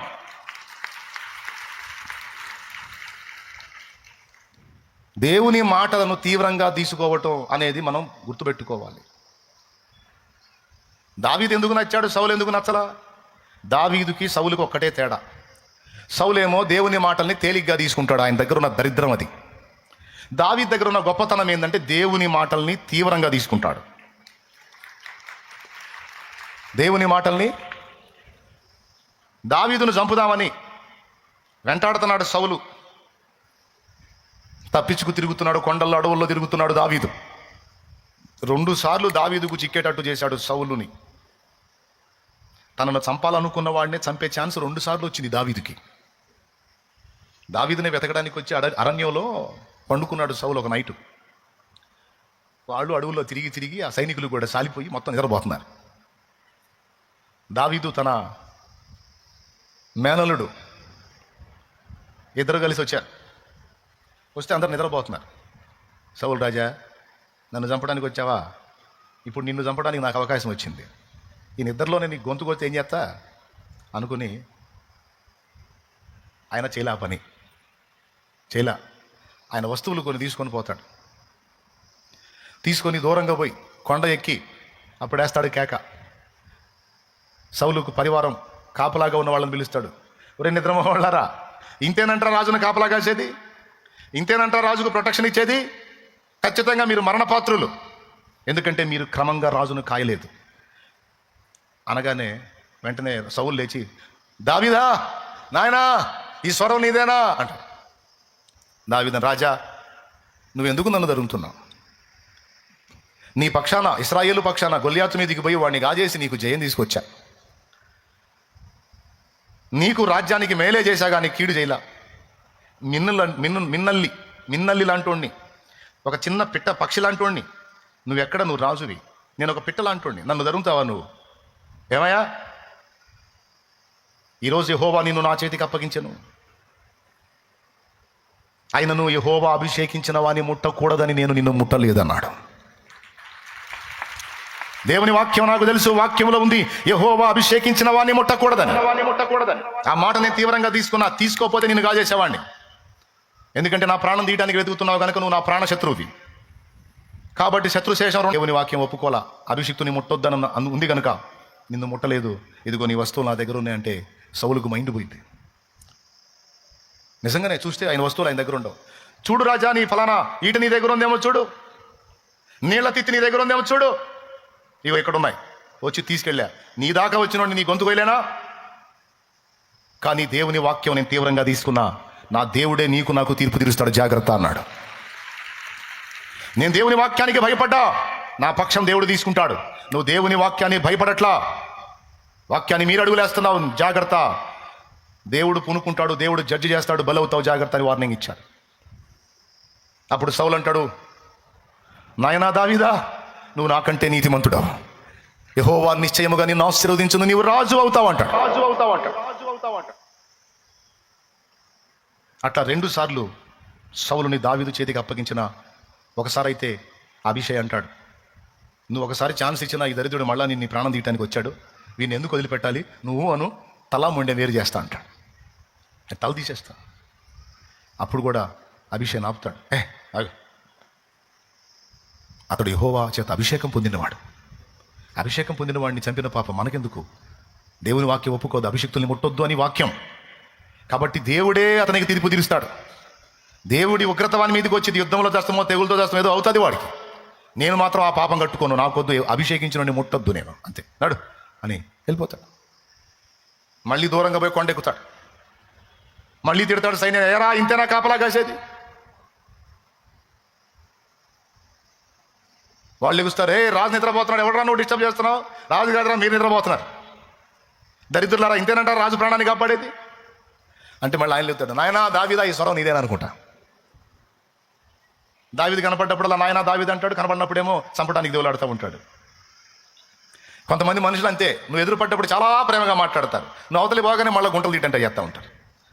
ఇక నీ గురించి ప్రచారాలు చేస్తూ ఉంటారు. సౌళ్ళు అనమాట, సౌళ్ళు. ఆ సైకాలజీ అలా ఉంటుంది. నువ్వు కనపడ్డప్పుడు సిస్టర్ బాగున్నావా, వందనాలు సిస్టర్ అంటా ఉంటావు. అవతలి బాగానే మళ్ళీ ఈ సిస్టర్ మీద 14 మాటలు కనిపిస్తూ ఉంటాయి. ఈ దరిద్రం ఎవరిలో అయితే ఉంటుందో వాళ్ళు సౌళ్ళే. రాజా, చిన్న పక్షిలాంటి నన్ను ధరుతున్నావు, ఇదిగో ఈ మారు కూడా యెహోవా నేను నా చేతికి అప్పగించాను. యెహోవా అభిషేకించిన వాడిని ముట్టకూడదని నేను నిన్ను ముట్టలేదు. ఇదిగో నీ వస్త్రపు చెంగు కోసుకొచ్చాను, చూసుకోమన్నాడు. చూస్తే వస్త్రపు చెంగు కోసి ఉంటుంది, అదే దావీదు చేతిలో ఉంటుంది. నాయనా దావీదా, ఈ మారు కూడా నీవు నీతిమంతుడివే, నీ వాక్యాన్ని గౌరవించావు, దేవుని మాటను సీరియస్గా తీసుకున్నావు, నిశ్చయంగా నువ్వు రాజు అవుతావు, యెహోవా నిన్ను ఆశీర్వదించుగాక అంటాడు. తన ప్రాణం తీయటానికి వచ్చిన సౌలు చేత 2 సార్లు ఆశీర్వాదం పొందినటువంటి వాడు దావీదంటే. దేన్ని బట్టి పొందాడు తెలుసా? దేవుని మాటను తీవ్రంగా తీసుకోవటం వల్ల. చివరికి ఏమైందో మీకు తెలుసు, నిజంగానే దేవుడు సీరియస్గా తీసుకుంటాడు, దావీదును రాజును చేస్తాడు, సౌలు యుద్ధంలో హతుడయ్యేటట్టు చేస్తాడు. ఇక్కడ మీకు ఏం అర్థం కావాలని చెప్పానంటే, దేవుని మాటల్ని తీవ్రంగా తీసుకునే వాళ్ళని దేవుడు సీరియస్గా తీసుకుంటాడు. దేవుని మాటల్ని బేఖాతరు చేసి ఎన్ని చేసినా దేవుడు వాటిని యాక్సెప్ట్ చేయడు. కాబట్టి ఇప్పుడు పాయింట్ నెంబర్ 1లో మీకు ఏమర్థం కావాలంటే, దేవుని మాటల్ని తీవ్రంగా తీసుకునే విషయంలో మనం జాగ్రత్తగా ఉండాలి. నువ్వు మారు మనసు పొందు, పాప క్షమాపణ నిమిత్తం బాప్తిస్మం పొందు అని దేవుడు చెప్తే కొంతమంది ఆ మాటలు తీవ్రంగా తీసుకోరు. దేవుని మాటలు తీవ్రంగా తీసుకోవాలి. తీసుకోపోతే రక్షణ కోల్పోతావు, పరలోకానికి రావు, నరకానికి పోతావు. ఇందాక నీ పక్కన ఉన్న వాళ్ళందరూ ప్రభు బలలో చేయేశారు, యేసు శరీర రక్తాల్లో చేయేశారు, కానీ నువ్వు కింద కూర్చున్నావు. నీకు ఇవ్వాల బల్ల. ఎందుకో తెలుసా? నువ్వు ఇంకా పాపాలు కడుక్కోలా, పాపిగానే ఉన్నావు. అవి కడుక్కుని పరిశుద్ధపరచబడితే అప్పుడు నీకు కూడా ఆయన శరీర రక్తాలు వస్తాయి. నా శరీరమును తిని నా రక్తము త్రాగువాడే నిత్య జీవం గలవాడు అన్నమాట అప్పుడు నెరవేరిద్ది. ఆయన శరీర రక్తాల్లో నీవు నేను పాలివారం కావాలంటే ముందు మారు మనసు పొంది పాప క్షమాపణ నిమిత్తం బాప్తిస్మం పొందాలి. ఎంతమందికి అర్థమైంది? నువ్వు అది చేయకుండా ఇక మిగిలిన ఎన్ని చేసినా కుదరదు. బలులు అర్పించుట కంటే సమీపించి మాట వినుట, చెప్పండి అందరూ, శ్రేష్టం. కాబట్టి దేవుని మాటల విషయములో మనం తీవ్రంగా ఉండాలి. దేవుని మాటలు నెరవేర్చే విషయంలో మనం తీవ్రంగా ఉండాలి. అర్థమైందా మీకు? ఇంకా మీలో ఎవరైనా మారు మనసు పొందకపోతే పొందండి, బాప్తిస్మం పొందకపోతే బాప్తిస్మానికి సిద్ధపడండి. రేపు వచ్చే బుధవారమేగాయా, 28వ తారీఖు అంట, బుధవారం ఉదయం 10ంటికి బాప్తిస్మాల కార్యక్రమం. నువ్వు రావాలి. నిజంగా దేవుని మాటలు సీరియస్గా తీసుకుంటే మర్యాదగా మారు మనసు పొందు, ఆ తప్పుడు జీవితం వదిలేయి, ఆ పాపిష్టి బతుకు వదిలేయి, చేసిన పాపాలన్నీ క్రీస్తు రక్తంలో కడగబడు నిమిత్తము రక్షణ పొంది ఒడ్డెక్కు. ఇంత క్లియర్గా చెప్పినా నేను అలాగనే ఉంటానంటే ఊరేగు, నాకు వచ్చిన నష్టమేం లేదు. రేపు నువ్వే పోయేది పాతాళానికి, నరకానికి, నాకు సంబంధం లేదు. చెప్పమన్నాడు కాబట్టి చెప్పా. ఫాలో అవుతావో ఇటు వదిలేస్తావో అది నీ ఇష్టం, ఇక నాకు సంబంధించింది కాదు. మీకు అర్థమయ్యేటట్టు చెప్పానా లేదన్నదే నాకు. అర్థమైన వాళ్ళు చేతులు ఎత్తండి ఒకసారి. ఇంతమందికి అర్థమైంది కాబట్టి ఇప్పుడు ఇక నా ప్రయాసం అర్థం కాలేదు అనుకుంటా. నిజంగా అర్థమై తీర్మానం చేసుకుంటే ఎప్పుడు రావాలి? ఎప్పుడోసారి రావాలా? బుధవారం రావాలి. రేపు వచ్చే బుధవారమే. కాబట్టి ఇదే బాప్తిస్మాలకు పిలుపు. పక్కన పెడదాం.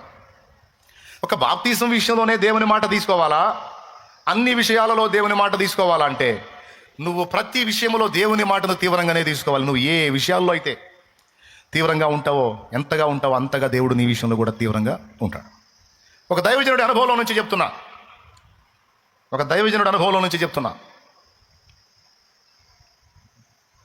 చాలా కష్టకాలంగా ఉంది ఆయన సేవ. అప్పుడు గృహ దర్శనానికి ఒక ఇంటికి వెళ్ళాడు. వాళ్ళు తోటలో పనిచేసేటువంటి పనివాళ్ళు, బాగా వినండి, తోటలో పనిచేసేటువంటి పనివాళ్ళు ఆ ఇంటికి వెళ్ళాడు విజిట్ చేయడానికి. ఈయన వెళ్ళి కూర్చుంటే ఆయనకి పెట్టడానికి వాళ్ళ దగ్గర ఏమి లేవు. ఇంట్లో జరగట్ల, వాళ్ళకి చాలా కష్టంగా ఉంది. అయితే దైవజనుడు వచ్చాడు, ఆయన కూర్చున్నాడు. ఇంటి ఆమెకి ఒక ఆలోచన వచ్చింది. వెళ్ళి అంత ఆహారం వండి తీసుకొచ్చి ఆయనకి ప్లేట్ పెట్టి ఆ ప్లేట్లో ఆహారం పెట్టింది. అన్నా తిను అని. ఆయన ఆమె కొడుకును కూడా పిలిచాడు, చిన్నోడు కొడుకు. ఆయన కూడా పిలిచి కూర్చోరా, ఈడు కూడా ప్లేట్ వేసి పెట్టమ్మా అన్నాడు. వాడు తినకూడదులే అన్నయ్య, వాడికి వద్దులే, నువ్వు తిను అన్నట్టు. వాడు కూడా ఆకలితో ఉన్నట్టున్నాడమ్మా, వాడు నాకెళ్ళి అలా చూస్తున్నాడు, వాడికి కూడా ప్లేట్ వేసి పెట్టు. లేదా అన్నాడు. లేదు ఉంది, కానీ అది వాడు తినకూడదు, నువ్వు తినన్నా అంది. పసివాడు ఆశగా ప్లేట్కి వెళ్ళి చూస్తూ ఉంటే సేవకుడు ఎలా తినగలడు? తినలేడు కదా. ఎందుకమ్మా ఇన్నిసార్లు నువ్వు తినకూడదు, వాడు తినకూడదని, ఎందుకు తినకూడదు అన్నాడు. అప్పుడు ఆమంది, అన్నా మా ఇంట్లో అన్నానికి లేదు, కొన్ని రోజులుగా మేము పస్తులతోనే ఉన్నాం. నువ్వు దైవజనుడి మా ఇంటికి వచ్చావు. ఇప్పుడు నేను వండిన బియ్యం దశమ భాగము దేవుడిది. అది కూడా ఎందుకు వెళ్ళాడు ఆయన ఇంటికి? వాళ్ళు రావట్లా మందిరానికి. ఎందుకు రావట్లేదంటే వచ్చేదానికి వాళ్ళకి ఛార్జీ కూడా లేవు. ఎందుకు ఈ కుటుంబం రావట్లేదని పాపం బాధగా వెళ్ళాడు దర్శించడానికి. ఆ మాట చెప్పేసరికి ఆయన గుండె నీరైపోయింది. దశమ భాగం బియ్యం దేవుని కోసం కేటాయించినవి. కొద్ది రోజులుగా ఆహారం లేకపోయినా వాటిని అంతే ఉంచానన్నా, ఎందుకంటే దేవుని వాటిని నేను ముట్టకూడదని. అంతే. అప్పుడు ఆయన అన్నాడు, సరే నువ్వు నాకు పెట్టావు కదా, ఇప్పుడు ప్రార్థన చేసి నేను తీసుకున్నాను, ఇప్పుడు ఇది నాకు ఇచ్చిందేగా, దేవుంది నాకు ఇచ్చావు, ఇప్పుడు ఇది నాది, నా దేవుడిది నాది, కాబట్టి ఇప్పుడు నేను నాది నీ కొడుకు ఇస్తున్నానని ఆడి ముందు ఇప్పుడు ప్లేట్ పెట్టాడు. ఆడి ముందు ప్లేట్ పెట్టు అని ఆయన దానిలోది ఆ చిన్నోడి కంచంలో వేశాడు.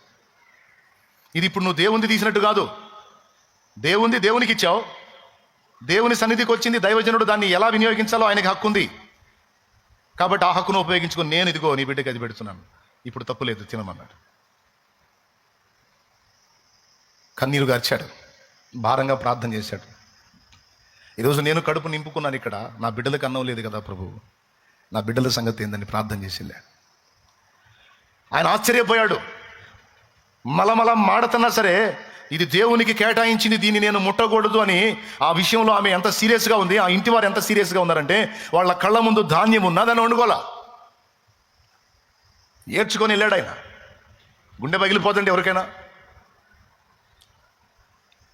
వెళ్ళిన తర్వాత మళ్ళీ నెక్స్ట్ సండే వాళ్ళు ఆరాధనలో కనపడ్డారు. ఈరోజు చాలా కళగా కనపడ్డారు, చాలా సంతోషంగా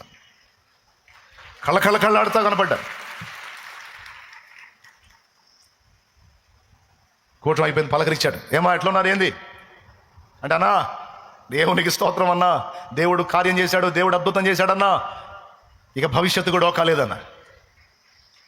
ఏమా అంటే వాళ్ళు చెప్పారంట, మేము ఏ తోటని కాపలా కాస్తామో ఆ తోట యజమానుడు వేరే దేశం వెళ్ళిపోతున్నాడు.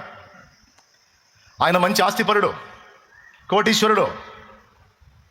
ఆయన వెళ్తూ తన పిల్లలకి ఇవ్వాల్సినవి, ఎవరికి ఏమేం చేయాల్సినవి అన్నీ చేసి మా దగ్గరకు వచ్చి ఏమన్నాడు తెలుసా, ఇన్నాళ్ళు మీరు నమ్మకంగా నా తోటలో పనిచేశారు, నన్ను ఎప్పుడు ఇబ్బంది పెట్టలేదు, మీరు చాలా నమ్మకంగా నిజాయితీగా కష్టపడ్డారు కనుక ఈ తోట నాకు పెద్ద లెక్కలోది కాదు, ఇది ఎన్ని ఎకరాలు ఉంది అన్ని ఎకరాల తోట మీ పేరు మీద రాస్తున్నానని రాసేశాడు.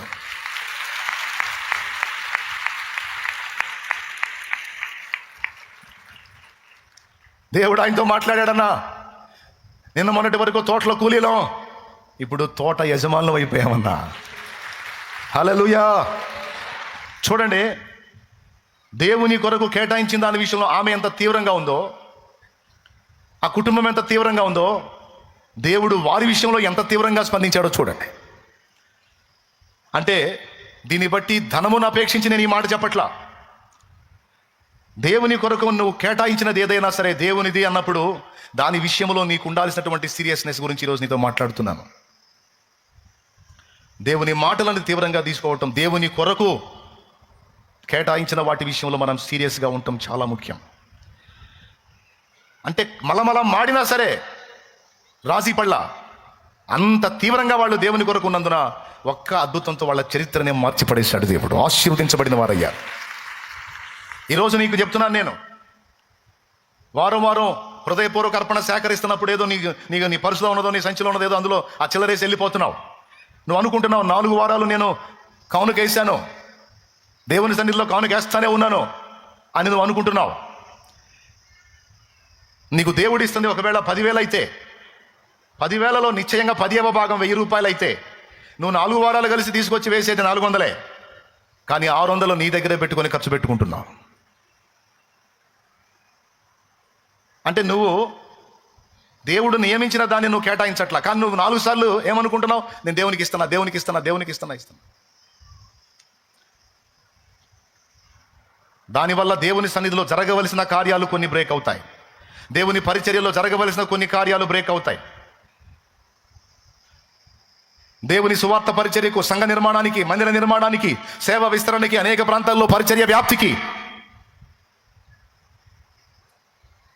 జరగవలసిన కొన్ని ఏర్పాట్లు బ్రేక్ అయిపోతాయి. దీన్ని బట్టి ఏం జరుగుతుందో తెలుసా, దేవుని కొరకు కేటాయించవలసింది, నీవు ఆశీర్వదించబడి వర్ధిల్లిన కొలది దేవుడు నీకు ఇచ్చిన దానిలో నుండి నువ్వు కేటాయించాల్సింది నువ్వు నిర్లక్ష్యం చేసినందున దారిద్ర్యం అనేది వెంటాడుతూనే ఉంది. నీకు తెలియకుండానే శాపంలో బతుకుతున్నావు. ఒకప్పుడు ఈ విషయాన్ని ప్రస్తావించడానికి కొంచెం వెనకాడేవాడిని, అన్యులు కామెంట్ చేస్తారని. కానీ ఇది నేను చెప్పకపోతే మీరు ఇక జీవితకాలం దరిద్రులుగానే ఉండిపోతారు. ఫలమును అపేక్షించి మీరందరూ సొమ్ము తీసుకొచ్చి ఇస్తే నేను కుప్ప మీద కూర్చుందామని ఈ మాట చెప్పలా. పట్టెడన్నం నాకు నా దేవుడు తక్కువ చేయడు, ఒంటి వస్త్రం నాకు తక్కువ చేయడు, నిలువ నీడ నాకు తక్కువ చేయడు. నా దేవుడు రోషగాడు. ఆయన ఎలా అయినా నన్ను బతికించగలుగుతాడు. అవసరమైతే కష్టపడి చాకిరీ చేసుకుంటానైనా సేవ చేస్తా, బతకలేక సేవకు రాలా. అవసరమైతే కష్టపడి చాకిరీ చేసుకుంటా, మళ్ళీ చేసుకుంటా, అవసరమైతే సేవ చేస్తా, చాకిరీ చేసుకుంటా. అందులో రాజీ లేదు. ఒకవేళ మీరు నా చేతికి ఏదన్నా పైసలు తీసుకొచ్చి ఇస్తే దాన్ని ఎట్లా ఖర్చు పెడతానని కూడా అక్కడ రాసుకుంటాడు. పిచ్చిగా జల్సాలకి జులాయితనంగా నేను ఖర్చు పెడితే అడుగుతాడు లెక్క అక్కడ. కాబట్టి ₹1 పరిశుద్ధుల కష్టం ఇది, దీన్ని ఎలా ఖర్చు పెట్టాలి, ఇది దేవుని నిమిత్తం ఎలా వాడాలనే ఆలోచన నాకుంటుంది, భయం నాకుంటుంది. ఎందుకంటే నా సొమ్ము కాదు, మా అయ్య సొమ్ము కాదు, మా ముత్తాత సొమ్ము కాదు, తాత సొమ్ము కాదు, అది పరిశుద్ధుల కష్టం. రెండవది నా దేవుని సొమ్మది. వాళ్ళు తీసుకొచ్చి దేవుని సన్నిధిలో సమర్పిస్తే దాన్ని తీసి దేవుని కార్యక్రమాలకి, పరిచర్యకు, సేవ విస్తరణకి, ఆత్మల రక్షణకి, దైవజనుల పోషణార్థం, అలాగే సంఘాల వ్యాప్తి, మందిరాల నిర్మాణం, సువార్త వ్యాప్తి, సత్య దర్శనాల ప్రింటు, దేవుని పని కొరకు దాన్ని వాడాలి. నా ఫ్యామిలీ కూడా చెప్తా, ఎక్కడ కూడా దుర్వినియోగం కావద్దు ఈ రూపాయి. మనం సీరియస్గా ఉండాలి, జాగ్రత్తగా ఉండాలి. మనం ఎంత తీవ్రంగా ఉంటామో దేవుడు కూడా మన విషయంలో అంతే తీవ్రంగా ఉంటాడు. కాబట్టి ఎలాంటి ప్రలోభాలకు గురి కాకూడదు, మనం జాగ్రత్త అని నా కుటుంబ సభ్యులు కూడా చెప్తా. అర్థమైన వాళ్ళు స్తోత్రం చెప్పండి, చెప్పండి గట్టిగా. ఫలమును అపేక్షించి చెప్పట్లా. మరి ఎందుకు చెప్తున్నా? అబద్ధాలు ఆడకుండా చెప్పండి. మీ కష్టార్జితంలో నుండి దేవుడు మీకు అనుగ్రహిస్తున్న దానిలో ఖచ్చితంగా నాకు వచ్చిన దానిలో నుంచి నేను దశమ భాగం పంచను కొట్టినట్టు తీసి పక్కన పెట్టుకుంటానన్న అన్నోడు చేతులు ఎత్తండి. ఎంతమంది ఉన్నారు అలాంటోళ్ళు? ఇంతమంది సమూహంలో కొద్దిమందే ఉన్నారు. థ్యాంక్ యూ, దించండి. లేదన్నా నేను ఆ విషయంలో నేను తీవ్రంగా లేను, నాకు ఇంత అవగాహన లేదు, అందుకే ఏదో ఆదివారం వేస్తున్నాను కదా అని నేను పట్టించుకోవట్లేదన్నా, నాకు ఈరోజు అర్థమైంది, నేనైతే దశమ భాగం తీయట్లేదన్న అన్నోళ్ళు చేతులు ఎత్తండి. చేతులు ఊపినట్లా చూడు, ఎంతమంది ఆ పని చేయట్లేదో చూడండి. దాని గురించి దేవుని వాక్యం ఏం చెప్పింది చూడండి. శాపం ఎందుకు వెంటాడుతుందో చెప్పాడు అక్కడ. మలాకి గ్రంథము 3వ అధ్యాయం 8వ వచనం చూడండి. మానవుడు దేవుని యొద్ద దొంగిలిన, అయితే మీరు నా యొద్ద దొంగిలిత్తిరి. దేని విషయంలో మేము నీ యొద్ద దొంగిలిత్తమని మీరందరూ 10వ భాగమును ప్రతిష్టార్పణలను ఇయ్యక దొంగిలితిరి. ఈ జనులందరూ నా యొద్ద దొంగిలిచ్చునే ఉన్నారు, మీరు శాపగ్రస్తులై ఉన్నారు. అదుగో ఎందుకు దరిద్రం వెంటాడుతుంది, ఎందుకు శాపం వెంటాడుతుంది, ఎందుకు అప్పుల ఊబిలోనే కూరుకుపోతున్నాం. ఎంతో మంది జీవితాల్లో జరిగిన అద్భుతాలు, సూచక్రియలు, మాతకార్యాలు, ఆశ్చర్యకార్యాలు మన బతుకులు ఎందుకు జరగట్లంటే మనం ఉండాల్సిన కొన్ని విషయాల్లో తీవ్రంగా లేం. ఇది దేవుని కొరకు అన్న తర్వాత ఆ గింజను కూడా ముట్టలా తల్లి. కన్నబిడ్డ మలమల మాడుతున్నా సరే వాడికి కూడా అంత అన్నం పెట్టలా. నేను నా దేవుని విషయంలో తీవ్రంగా ఉన్నా కనుక నా దేవుడే కదిలి కార్యం చేయాలి. ఏదో ఒక అద్భుతం నా దేవుడు చేయాలి. నేను ఆయన విషయంలో తీవ్రంగా ఉన్నా, నా దేవుడే చూసుకుంటాడని ఓర్చుకుంది. ఒక్కసారిగా ఆ ఓర్పు పరీక్షలో గెలిచింది. దేవుడు ఒక అద్భుతమైన కార్యం చేశాడు. తోటకి యజమానురాలై కూర్చుంది. ఎగ్దం రాసేసి వెళ్ళిపోయాడు ఆయన. నీ జీవితంలో ఎందుకు జరగట్లాంటి కార్యాలు, నీ జీవితంలో ఎందుకు జరగట్లాంటి అద్భుతాలు? ఎందుకు జరగట్లేదంటే దేవుని మాటల్ని నువ్వు తీవ్రంగా తీసుకోవాలా. ముఖ్యంగా దేవుని కొరకు ఇచ్చే విషయంలో, దేవునిది దేవునికి తీసే విషయంలో, కేటాయించే విషయంలో నువ్వు పట్టించుకోవాలా. నువ్వు అనుకున్నావు పాస్టర్లు అంతే చెబుతారు, వాళ్ళ బతుకు తెరుగు కోసం వాళ్ళు చెప్తారు అనుకున్నావు, వాళ్ళ కడుపులు నింపుకోవడానికి వాళ్ళు చెప్తారని నువ్వు అనుకున్నావు, మన బాధలు మనకున్నాయని నువ్వు అనుకున్నావు. జానుడు పొట్ట నిండటానికి ఎంతమంది తెచ్చేవాళ్ళు నాకు? ఇంతమంది తెచ్చేయాలా నాకు? అవసరంలా. మరి ఎందుకు చెప్తున్నాను అంటే, ఇది కూడా చెప్పొద్దు అనుకున్నా, కానీ చెప్పకపోతే మీకు అన్యాయం చేసిన వాడిని అవుతానని చెప్తున్నా. ఎందుకంటే దేవుని ఆశీర్వాదం అనేది మీ మీదికి రావాలంటే ఉత్సాహముగా ఇచ్చువానని దేవుడు ప్రేమించడానికి రాసుంది. ఇవ్వటం మీకు నేర్పకపోతే, దాతృత్వంతో దేవుని కోసం త్యాగం చేయటం మీకు నేర్పకపోతే మీ దరిద్రానికి నేనే కారణమవుతాను. జీవంగల దేవుణ్ణి కలిగి ఉండి కూడా మీకు దేవుని కొరకు త్యాగం చేయటం, దేవునికి కేటాయించడం, దేవుని విషయంలో తీవ్రంగా ఉండటం నేను నేర్పనందున ఆయన ఆశీర్వాదాలు మీ మీదికి రానందున మీరు ఇంకనూ దరిద్రులుగానే ఉన్నారు. మీ దారిద్ర్యానికి కారణం ఎవరు? మీరు దేవునికి ఇవ్వకపోవటం, దేవుని పనికి తోడ్పాటు అందించకపోవటం, దేవునికి కేటాయించకపోవటం. అలా కేటాయించకపోవడానికి కారణం ఎవరు? నేను చెప్పకపోవటం, ఆ విషయంలో బల్లగుద్ది మీకు అవగాహన కలిగించకపోవటం. టోటల్గా ఇప్పుడు నేరం ఎవరి మీదకి వచ్చింది? కేసు ఎవరి మీదకి వచ్చింది? ఆటోమేటిక్గా ఇప్పుడు మీరు దరిద్రులుగా ఉండడానికి కారణం ఎవరయ్యారు? చూపించండి, పర్లేదు, చేయి చూపించండి. చూసారా నాకెళ్ళి వచ్చారు? అందుకే దేవుని గద్దింపును పొందుకొనే చెప్తున్నాను నేను. ఎంతకాలం నా బిడ్డలు దరిద్రులుగా ఉంచుతావురా? నీ సిగ్గుతో, నీ బిడియంతో, వాళ్ళకి చెప్పాల్సింది చెప్పకుండా, నేర్పాల్సింది నేర్పకుండా, నా దీవెన వాళ్ళ మీదకి రాకుండా ఎంతకాలం? అనే విధవ నాయన అంటాడు రా, మురిగే కుక్క ఎలాగైనా మురిగిద్దిరా, నా బిడ్డలకి నేర్పాల్సింది నేను నేర్పరా బడుద్దాయి అన్నాడు కాబట్టి చెబుతున్నా. స్తోత్రం చెప్పు గట్టిగా, చెప్పు. అయిపోయిందా? ఇక నుంచి జాగ్రత్త పడదామా, వదిలేద్దామా? వాళ్ళంతే చెబుతారులే. దేవుడు అన్యాయస్తుడు కాదు. నా ఇంట్లో ఉన్న 2 కేజీల రైసు, రేషన్ బియ్యం వండి పెట్టింది 2 కేజీలు. ఈరోజు ఒక నెలకొచ్చి 60-70 క్వింటాలు వండుతుంది. ఎందుకు చేయాలా దేవుడు కార్యం? దేవుని విషయంలో మనం అంత రోషంగా, అంత తీవ్రంగా, అంత సీరియస్గా స్పందించినప్పుడు తప్పకుండా దేవుడు కూడా మన విషయంలో అంతే తీవ్రంగా స్పందిస్తాడు.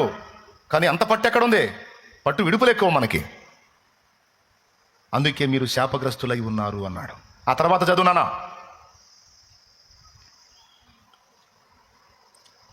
నా మందిరములో ఆహారమునున్నట్లు నా మందిరములో ఆహారం ఉండునట్లు 10వ భాగమంతయు మీరు నా మందిరపు నిధిలోనికి తీసుకుని రండి. ఆ. దీన్ని చేసి మీరు నన్ను శోధించిన ఎడల ఆ. నేను ఆకాశపు వాకిండ్లను విప్పి ఆ. పట్టజాలనంత విస్తారముగా దీవెనలు కుమ్మరించేదనని ఆ. సైన్యములకు అధిపతియగు యెహోవా సెలవిచ్చుచున్నాడు. చూసారా? నా మందిరములో ఆహారం ఉండునట్లు మీ రాబడి అంతటిలో నుండి 10వ భాగము నా మందిరపు నిధిలోనికి తీసుకుని రండి. మీరు దీన్ని చేసి నన్ను శోధించిన ఎడల నేను ఆకాశపు వాకిండ్లను విప్పి పట్టజాలనంత విస్తారముగా దీవెనలు కుమ్మరించదనని సైన్యములకు అధిపతిగా యెహోవా సెలవిచ్చుచున్నాడు.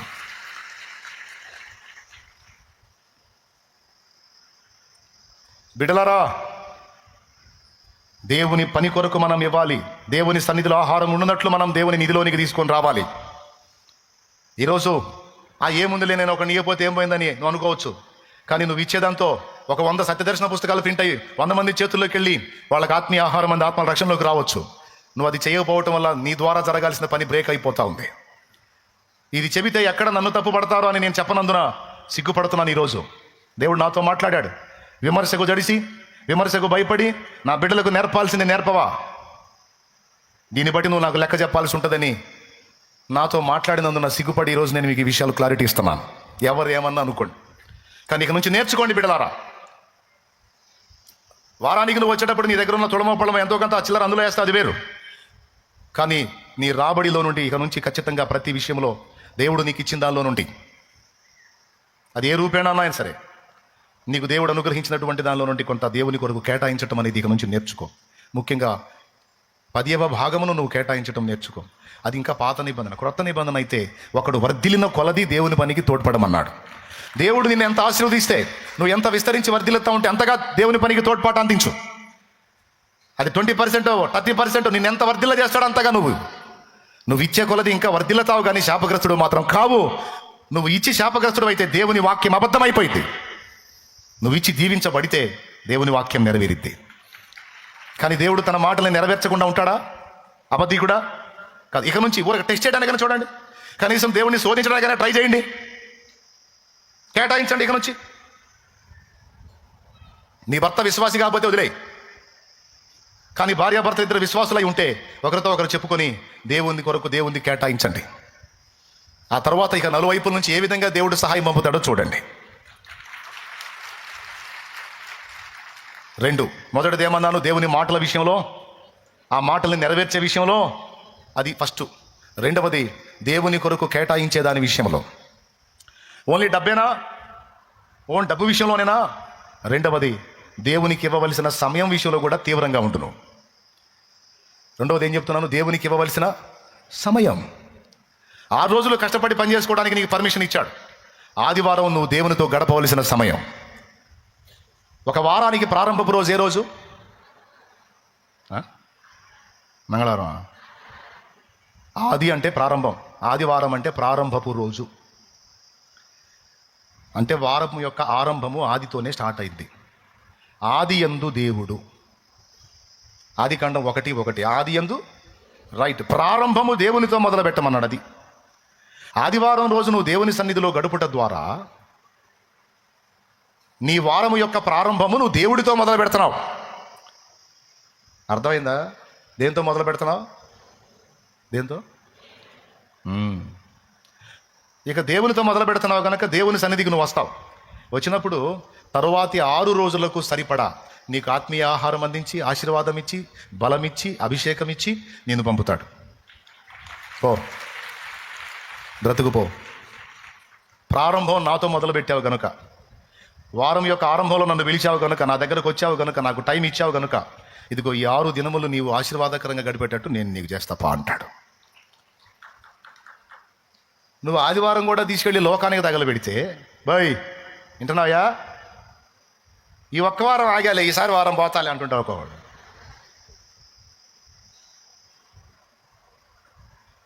ఇక 6 రోజులు నీకు దరిద్రమే, మిగిలిన 6 రోజులు దరిద్రమే. ఏది కాదు, ఆదివారం దేవునికి ఇచ్చి చూడు. భక్తిహీనులతో నివసించుట కంటెను నీ మందిరావరణములో ఒక్క దినము గడుపుట భక్తిహీనులాతో నివసించుట కంటెను.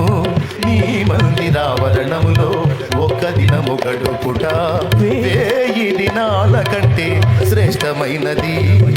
1000 దినాల కంటే శ్రేష్టమైనది. శాశ్వత కృపను నేను దానంచగా కానుకానైతిని. నీ సన్నిధిలో కానుకానైతిని. శాశ్వత కృపను నేను దానంచగా. దేవునికి స్తోత్రం కలుగును గాక. ఫస్ట్ పాయింట్ ఏం చెప్పాను? దేవుని మాటలు తీవ్రంగా తీసుకోవాలి. అక్కడి నుంచి మొదలుపెట్టి, మొదటిది దేవుని కొరకు ఇచ్చుట విషయములో, రెండవది దేవుని సన్నిధిని గడుపు విషయంలో కూడా తీవ్రంగానే ఉండాలి. ఆదివారం రోజు ఫలానా అబ్బాయి ఆడుంటాడు, ఏమన్నా కాస్త పనికి వస్తాడా? కోటిచ్చినా రాడు. నువ్వు 1000కి 2,000 ఇస్తానన్నా కాదు, కోటిచ్చినా రాడు. ఏది నేను రమ్మన్నా రాడా? నువ్వు పెద్ద మొనగాడమైనా లెక్క చేయడు. నేనన్నా కూడా నువ్వన్నలేదు, మీ తాత అన్నా లేదు. ఏం చేస్తాడేంది? ఏం చేసి దేవుడి సన్నిధిలో ఉంటాడు, ప్రభు పాదాల దగ్గర ఉంటాడు. దేవునికి సమయము. తన కుటుంబం అంతటితో కలిసి ప్రభు సన్నిధిలో ఉంటాడు, తండ్రి సన్నిధిలో ఉంటాడు. అక్కడ దొరుకుతాడు నువ్వు. ఒక వారం రాడు, ఒక్క వారం పోగొట్టు కూడా. ఎందుకంటే అది 1000 దినాల ఆశీర్వాదం. ఒక వారము ప్రభు సన్నిధిలో గడిపితే, ఒక ఆదివారం ప్రభు సన్నిధిలో గడిపితే అది 1000 దినముల కంటే శ్రేష్టమన్నాడు. అంటే 1000 దినాలు అంత విలువైంది అనుకోండి. అంతటితో ఆపలా. ప్రభు దృష్టికి ఒక దినము 1000 దినాల 1000 సంవత్సరములు అన్నాడు. ఆదివారం దేవుని సన్నిధిలో గడపటం 1000 దినాల కంటే శ్రేష్టం. ఒక దినం ప్రభు దృష్టికి 1000 సంవత్సరాలు. అంటే ఎంత బ్లెస్సింగ్ పోగొట్టుకుంటున్నాడు ఒక ఆదివారం ఎగ్గొట్టి. ఎంత నిర్లక్ష్యం చేస్తున్నాడు. మన దగ్గర ఉన్న దరిద్రం చెప్పనా? మన దగ్గర ఉన్న పెద్ద మేజర్ దరిద్రం ఏముందిలే,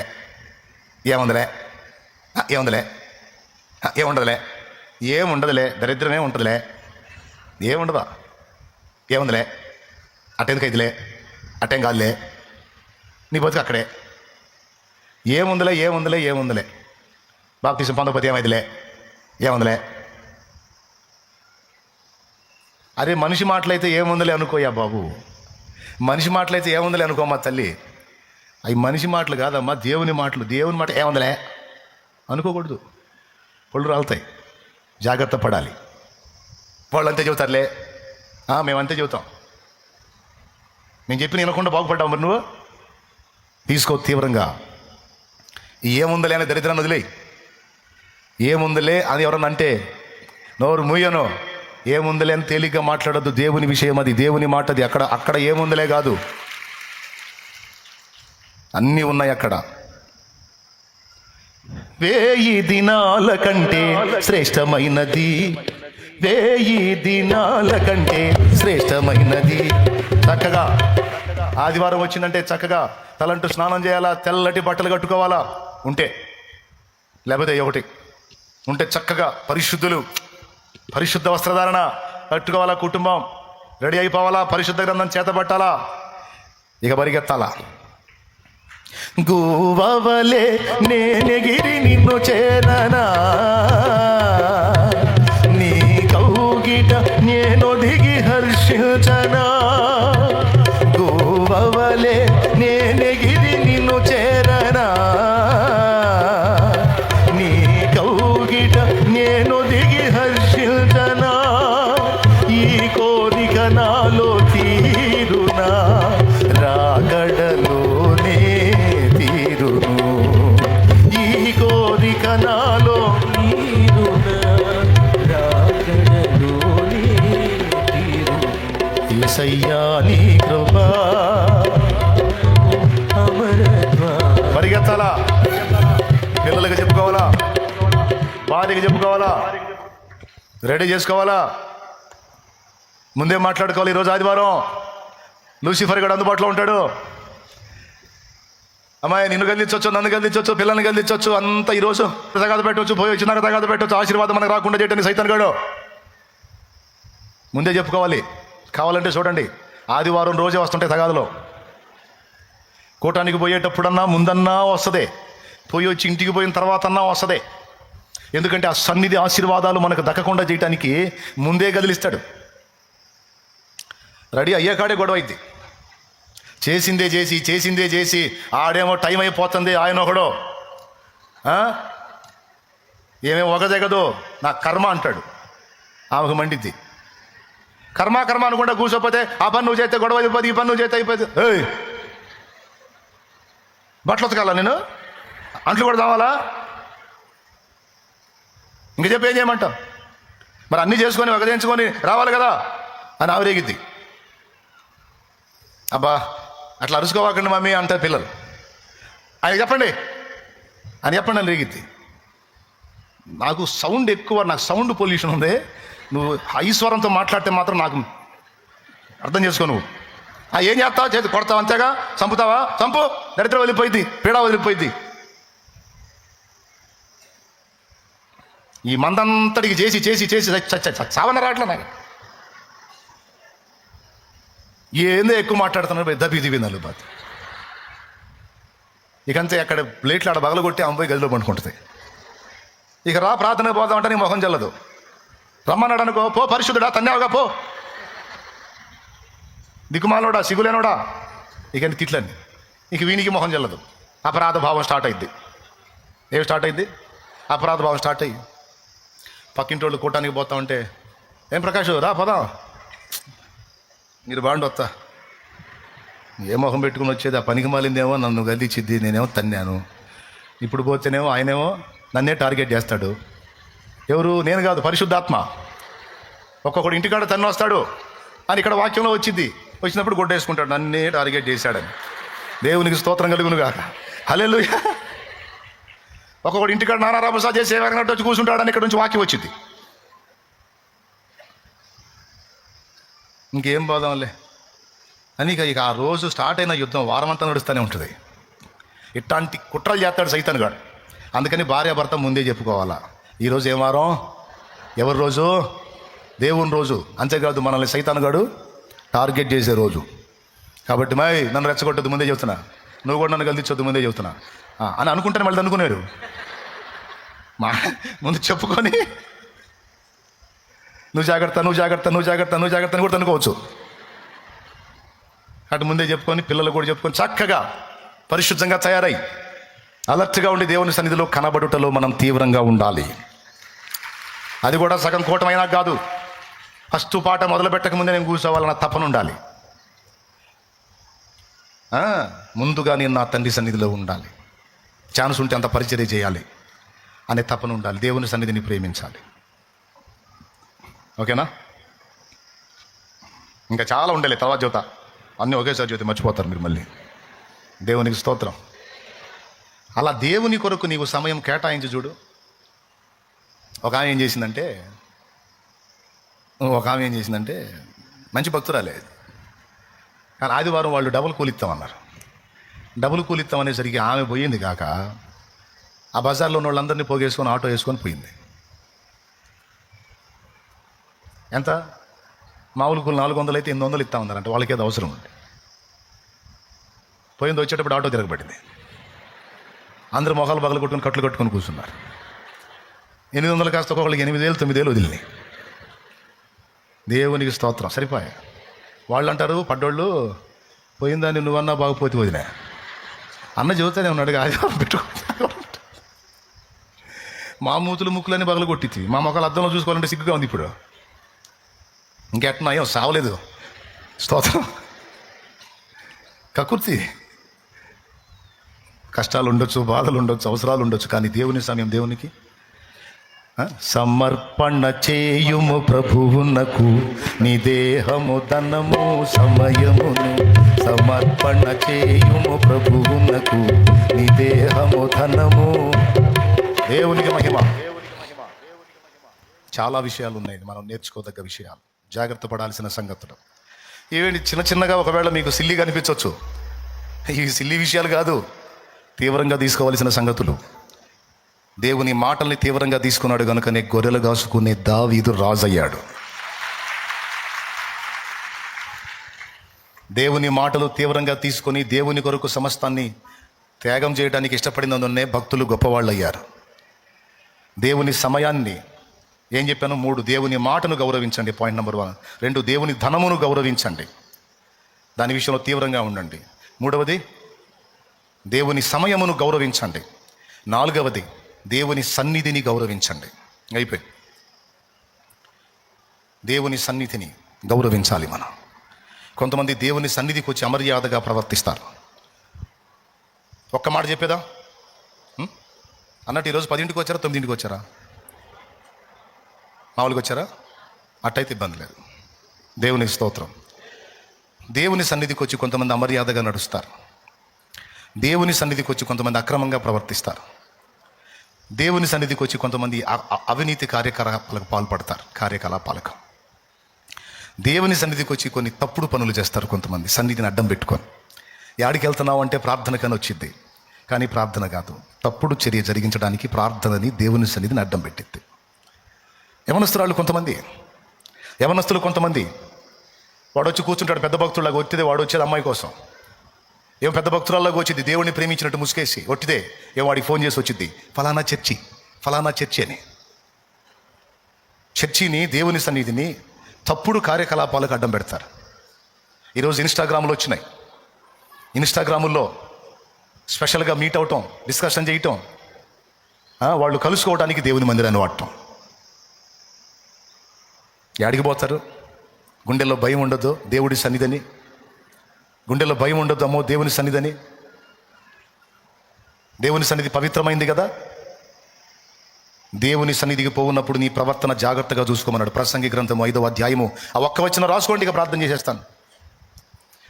మొదటి వచనం చూడు ఎంత క్లియర్గా రాస్తుంది అక్కడ. దేవుని మందిరమునకు పోవునప్పుడు నీ ప్రవర్తన జాగ్రత్తగా చూచుకొనుము. సగంలో లేచిపోయి సిగరెట్ తాగటం, సగంలో లేచిపోయి బీడీ 2 దమ్ములు తాగిరాటం, హల్లెలూయా అనుకుంటూ రావటం. వచ్చిన కాడి నుంచి కొంతమంది మోరెత్తిన గేదె చూసినట్టు చూస్తూ ఉంటాడు ఒక్కొక్కడు. అది ఒకటే చూపు. మిమ్మల్ని కాదు, చూసేవాళ్ళని చెప్తున్నాను నేను. పిచ్చి చూపులు చూసుకుంటూ ఉంటాడు ఒక్కొక్కడు. కొంతమంది ఆడవాళ్ళు దొంగ చూపులు చూస్తుంటారు. వాడు నాకు వెళ్ళి చూస్తున్నాడో లేదని ఒక చూపు నాకెళ్ళి ఒక చూపు ఆడికెళ్ళి, ఒక చూపు నాకెళ్ళి ఒక చూపు ఆడికెళ్ళి చూసేవాళ్ళు ఉంటారు. అట్టంటోళ్ళు. దేవుని సన్నిధిలో ఉన్నావనే భయం ఉందా? దేవుని పవిత్ర పాదాల దగ్గర ఉన్నావన్న భయం ఉందా? దేవుని పాద పీఠం దగ్గర ఉన్నావనే భయం ఉందా? చదువు. దేవాలయమునకు పోవునప్పుడు నీ ప్రవర్తన జాగ్రత్తగా చూసుకొనుము. బుద్ధిహీనులు అర్పించినట్లుగా బలి అర్పించుట కంటే సమీపించి ఆలకించుట శ్రేష్టము.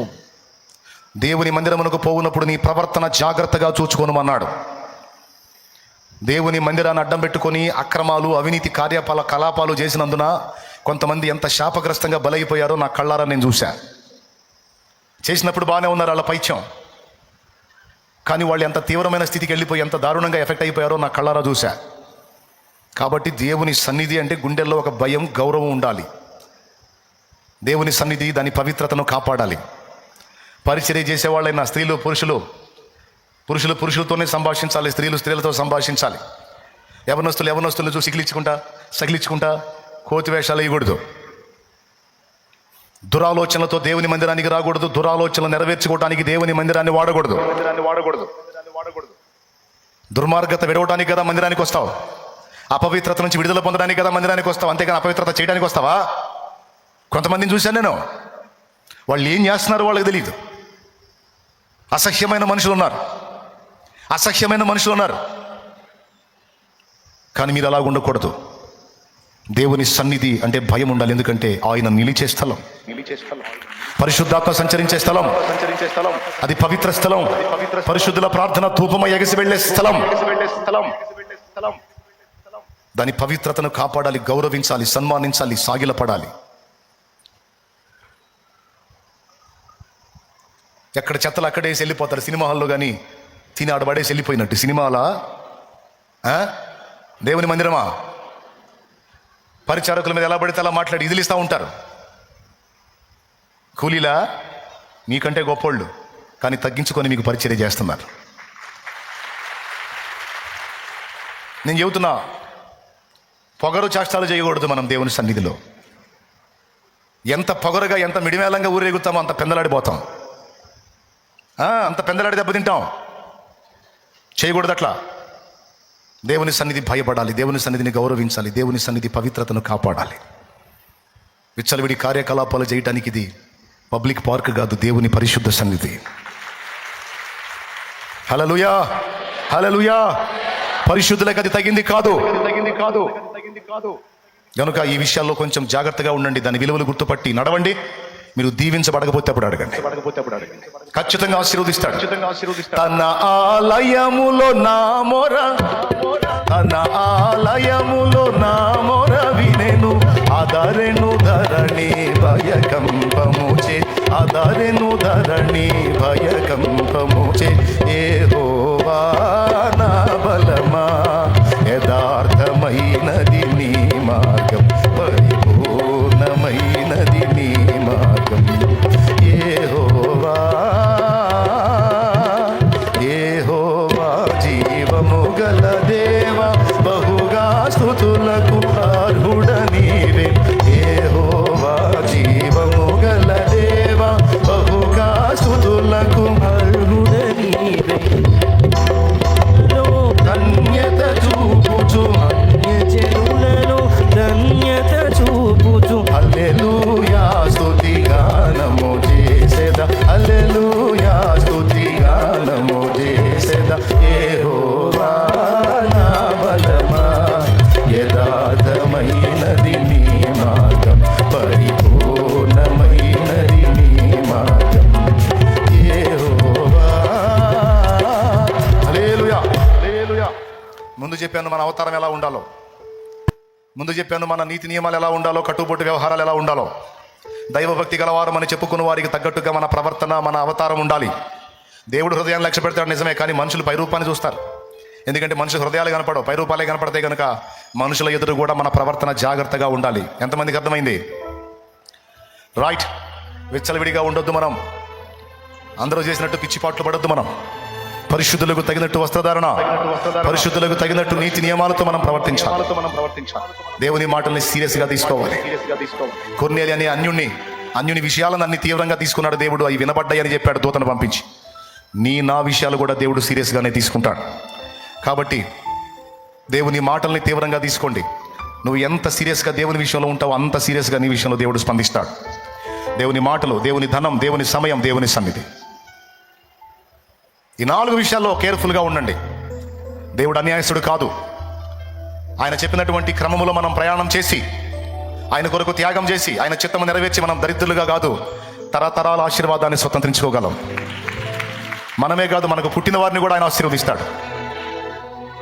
భక్తిపరుల పిల్లల్ని, దేవుని కొరకు ఫలించిన వారి సంతతిని కూడా నా తండ్రి ఆశీర్వదిస్తాడు. నీ బిడ్డలు ప్రయోజకులు అవుతారు, నీ బిడ్డలు ప్రయోజకులు అవుతారు. నీ ఇల్లు ఆశీర్వదించబడుతుంది, నీ ఇంట సమృద్ధి నివసిస్తుంది. నువ్వు అనేక మందికి పిడికిలి విప్పి ఇచ్చే స్థితి నీకు వస్తుంది. ఆ స్థాయిని దేవుడు నీకు ఇస్తాడు తప్పకుండా. నువ్వు అనేక మందికి ఇచ్చేదవు కానీ అప్పు చేయవు. ఆ స్థితికి దేవుడు తెస్తాడు నిన్ను. కానీ దేవుని విషయాలు తీవ్రంగా తీసుకోవాలి. ఈ రోజు నుంచి మనం ఒక నియమాన్ని పాటిద్దాం, ఒక నీతి ప్రవర్తనను కనపరుద్దాం. దేవునికి కేటాయించాల్సిన విషయంలో, కేటాయించే వాటి విషయంలో జాగ్రత్త పడదాం. ఇక నుంచి తీద్దామా? మనకు దేవుడిచ్చిన దానిలో నుండి ఎంతమంది చేద్దాం చెప్పండి, ఎంతమంది తీద్దాం? నెల మొత్తానికి భద్రపరుచుకొని నెలలో ఫస్ట్ వీక్లో దేవుడిచ్చిన దానిలో నుండి 10వ భాగం తీసుకొచ్చి, వర్ధిల్లిన కొలది తీసుకొచ్చి దేవుని సన్నిధిలో నువ్వు అర్పించవలసి ఉంది. అది నీ బాధ్యత. దాన్ని బట్టి నీ ఆశీర్వాదం వర్ధిల్లటం అనేది ముడిపడి ఉంది. అంటే ఇవ్వకపోతే దీవించడా? ఇస్తాడు, దీవెన ఇస్తాడు. అంటే మనం ఇస్తేనే ఇస్తాడా లేకపోతే ఇవ్వడా అనేది కాదు. నీ పరిస్థితి ఎరిగి నీకు ఇచ్చి అందులో నుంచి ఇవ్వమంటాడు. అర్థమైందా? ఏం చేస్తాడు? నీకు ఇచ్చి అందులో నుంచి. పట్టబడింది దేనికి వాడబడితే? పరిచర్య విస్తరణ కొరకు, ఆత్మల రక్షణ కొరకు, పరిశుద్ధుల ఆహారం కొరకు, సంఘాల నిర్మాణం కొరకు. అర్థమైందా? ఈ విషయాలన్నీ హృదయంలో పెట్టుకొని ఇక నుంచి ఒక క్రమాన్ని పాటించండి. ఆదివారం ఖచ్చితంగా మనం మందిరాన్ని ఎగ్గొట్టాలి. ఏం చేయాలి? ఎన్ని పనులున్నా, చుట్టాలు వచ్చినా కూడా వచ్చినా సరే, ఆదివారం వచ్చాడంటే వాడి శిక్షార్హుడే. మందిరానికి వెళ్ళి వస్తా ఉండంటమే. నేను వస్తే నువ్వు అట్టేంది? నువ్వు ఏసై కంటే ఎక్కువ అయింది. ఎవడు రమ్మన్నాడు ఆదివారం? ఎవడు రమ్మన్నాడు నిన్ను? నాకు కుదిరేది ఆదివారం అంటే నాకు కుదరదు ఆదివారం. అంతగా నేను కావాలనుకుంటే 2 రోజులు రా. సెలవు పెట్టరా, పెద్ద నా మీద ప్రేమ ఉన్న మనగాడు అయితే నీ సెలవు చూసుకొని వచ్చేది ఏందిరా, అదేం ప్రేమ, సెలవు పెట్టరా. అప్పుడు నేను కూడా నీకోసం సెలవు పెట్టి ఉంటా. కానీ ఆదివారం నా దేవుని సెలవు లేని నేను అడిగి కదలను. హల్లెలూయా. పరిశుద్ధ ప్రభువా, మా బిడ్డలను దీవించు, మాటలన్నీ వారి హృదయాల్లో స్థిరపరచు, మాలో కూడా స్థిరపరచు. మా పద్ధతులు దిద్దుకొని జాగ్రత్త పడి పరిశుద్ధులకు తగిన విధంగా పరిశుద్ధాత్మ సంబంధాలను బ్రతుకున్నట్లు మమ్మల్ని ప్రోత్సహించు. స్తుతి మహిమ నీకు చెల్లిస్తూ నా బిడ్డలను ఆశీర్వదించు. నువ్వు పలికిన వాగ్దానాలన్నీ నెరవేర్చు. ఆకాశ వాక్యాలను విప్పు, పట్టజాలనంత విస్తారమైన దీవెనలు కుమ్మరించు. నీ బిడ్డలకు ఆరోగ్యము నీవు, స్వస్థత నీవు, అప్పుల నుంచి విడుదలివ్వు, ఆర్థిక ఇబ్బందులు తొలగించు, సమృద్ధి సమృద్ధి సమృద్ధి దయచేయి. ప్రతి బలహీనత కొట్టివే, వ్యాధిని స్వస్థపరచు, కేసులు కొట్టివే. నీ బిడ్డలకు న్యాయము తీర్చు, నీ బిడ్డల పక్షంగా నిలబడు. వారి ఎడద కూడా అద్భుతాలు, ఆశ్చర్యాలు, సూచక్రియలు, మహత్కార్యాలు చేయి. కూలివారు యజమానులు అయ్యేటట్టు సహాయము చేయి ప్రభువా. తోట కూలివారు నీ కృప పొంది తోట యజమానులు అగునట్లుగా నీ బిడ్డలు కూడా అలాగ అగునట్లు కృప చూపయ్యా. ఆ ఆశీర్వాదం నీ బిడ్డలు కూడా ప్రాక్టికల్గా అనుభవించి ఆ సాక్ష్యాలు రావాలి యేసు నామములో. అద్భుతాలు జరగాలి, రిపోర్ట్స్ మారాలి, రోగాలు తొలగాలి, స్వస్థత కార్యాలు జరగాలి, దయ్యములు వెళ్ళిపోవాలి, మంత్ర ప్రయోగాలు నాశనం అవ్వాలి. నీ బిడ్డల మీద ఉన్న అప్పుల బాధలు ఈ దెబ్బతో కొట్టివేయబడాలి. ఆశ్చర్య కార్యాలు జరగాలి, నీ బిడ్డల ప్రయత్నాలు సఫలం అవ్వాలి. నలు దిశల నుండి నీ బిడ్డలకు సహాయం రావాలి. ఆకాశ వాక్యాలను విప్పు, సమృద్ధి కుమరించు. నీ బిడ్డలు చేసే ప్రయత్నాలు సఫలమై వాళ్ళకి మంచి జాబ్స్ రావాలి, మంచి హోదాలలో నీ బిడ్డలు ఉండాలి, ఉన్నత స్థానాలకు ఎక్కాలి, దేశం యొక్క ఉన్నత స్థలములకు ఎక్కాలి. నీ బిడ్డల పిల్లలు, వారి భర్తలు, వారి కుటుంబాలు ఆశీర్వదించబడాలి, సమృద్ధి పొందాలి. కృప చూపమని యేసు నామములో ప్రార్థించి పొంది ఉన్నాం తండ్రి. మా అందరి ఆత్మీయ జీవితం కూడా ఫలభరితంగా ఉండును గాక. పరలోకమందున్న మా తండ్రి, నీ నామం పరిశుద్ధపరచబడును గాక. నీ రాజ్యం మాకు వచ్చును గాక. నీ చిత్తము పరలోకమందు నెరవేర్చున్నట్లు భూమి అనంతటా నెరవేర్చబడును గాక. మాకు కావలసిన అనుదిన ఆహారం నేడు మాకు దయచేయండి. మా పట్ల అపరాధము చేసి ఉన్న వారిని మేము క్షమించిన ప్రకారం మీరు మా అపరాధములు క్షమించండి. మమ్మల్ని శోధనలోనికి తేక దుష్టు నుంచి కీడు నుంచి తప్పించండి. ఎదుర్చితనగా రాజ్యము, బలము, మహిమ, శక్తి సర్వము నిరంతరము నీవై ఉన్నావు తండ్రి. ఆమేన్. మన తండ్రి అయిన దేవుని ప్రేమ, ఆయన ప్రియ కుమారుడు మనందరి ప్రాణ ప్రియుడైన యేసయ్య శాశ్వత నిత్య కృప, పరిశుద్ధాత్మతోడి మనోహర దివ్య సహవాసం, సమాధానం సమకూడిన మనకు సకల పరిశుద్ధులకు సార్వత్రిక సంఘమంతటికి సదాతోడే నిత్యత్వంలో చేరు పర్యంతం మనల్ని నడిపించును గాక. ఆమేన్. అందరూ స్తోత్రం చెప్పండి. ఇంకోసారి చెప్పండి, ఇంకోసారి చెప్పండి. చెప్పండి. దేవుని విషయంలో మనం సీరియస్గా ఉంటే మన విషయంలో కూడా ఎంత తీవ్రంగా ఉంటామో అంత తీవ్రంగా ఆయన కూడా ఉంటాడు. God bless you. బిడ్డల విశ్వాసంతో తెచ్చిన నూనె నీ శక్తితో నింపి రోగులైన వారికి అది రాసి ప్రార్థించుట ద్వారా స్వస్థత చేకూర్చు, బలహీనతలు తొలగించు, స్వస్థత కార్యాలు జరిగించు. నీ బిడ్డలందరి మీదికి నీ ప్రభావాన్ని రాని యేసు నామములో ప్రార్థించి తిరుగు ప్రయాణంలో కూడా తోడై ఉండి ఎక్కడ ఎవరు ఏ కీడులో పడకుండా క్షేమకరమైన ప్రయాణాలు దయచేయమని, నీ బిడ్డలందరి మీదికి నీ హస్తములు రానియమని, ఇక నుంచి ఆశీర్వాదం అనేది ఎలా ఉంటుందో వాళ్ళు అనుభవించడానికి సహాయం చేయాలి. దరిద్రత తొలగించమని, శాపము తొలగించమని యేసు నామములో ప్రార్థించి వేడుచున్నాము తండ్రి. ఆమేన్. ఆమేన్. ఆమేన్. అందరికీ వందనాలు. దైవాశీస్సులు, శుభాలు. లైవ్లో జూమ్లో అందుబాటులోకి వచ్చిన బిడ్డలందరికీ కూడా వందనాలు. మీరు కూడా విన్న విషయాలు జాగ్రత్తగా హృదయం అందు భద్రం చేసుకుని ఇక నుంచి క్రమముగా దేవునికి అందుబాటులోకి వచ్చేసేయండి. దేవుని సన్నిధిని గౌరవించండి. దేవుని ధనమును, సమయమును, దేవుని మాటల్ని, దేవుని సన్నిధిని ప్రేమించండి. కృప మనందరికీ తోడై ఉండును గాక. ఆమె లైవ్లో ఉన్న బిడ్డలందరికీ, జూమ్లో కనిపిస్తున్న బిడ్డలందరికీ వందనాలు. మీ అందరికీ వందనాలు. సెలవు.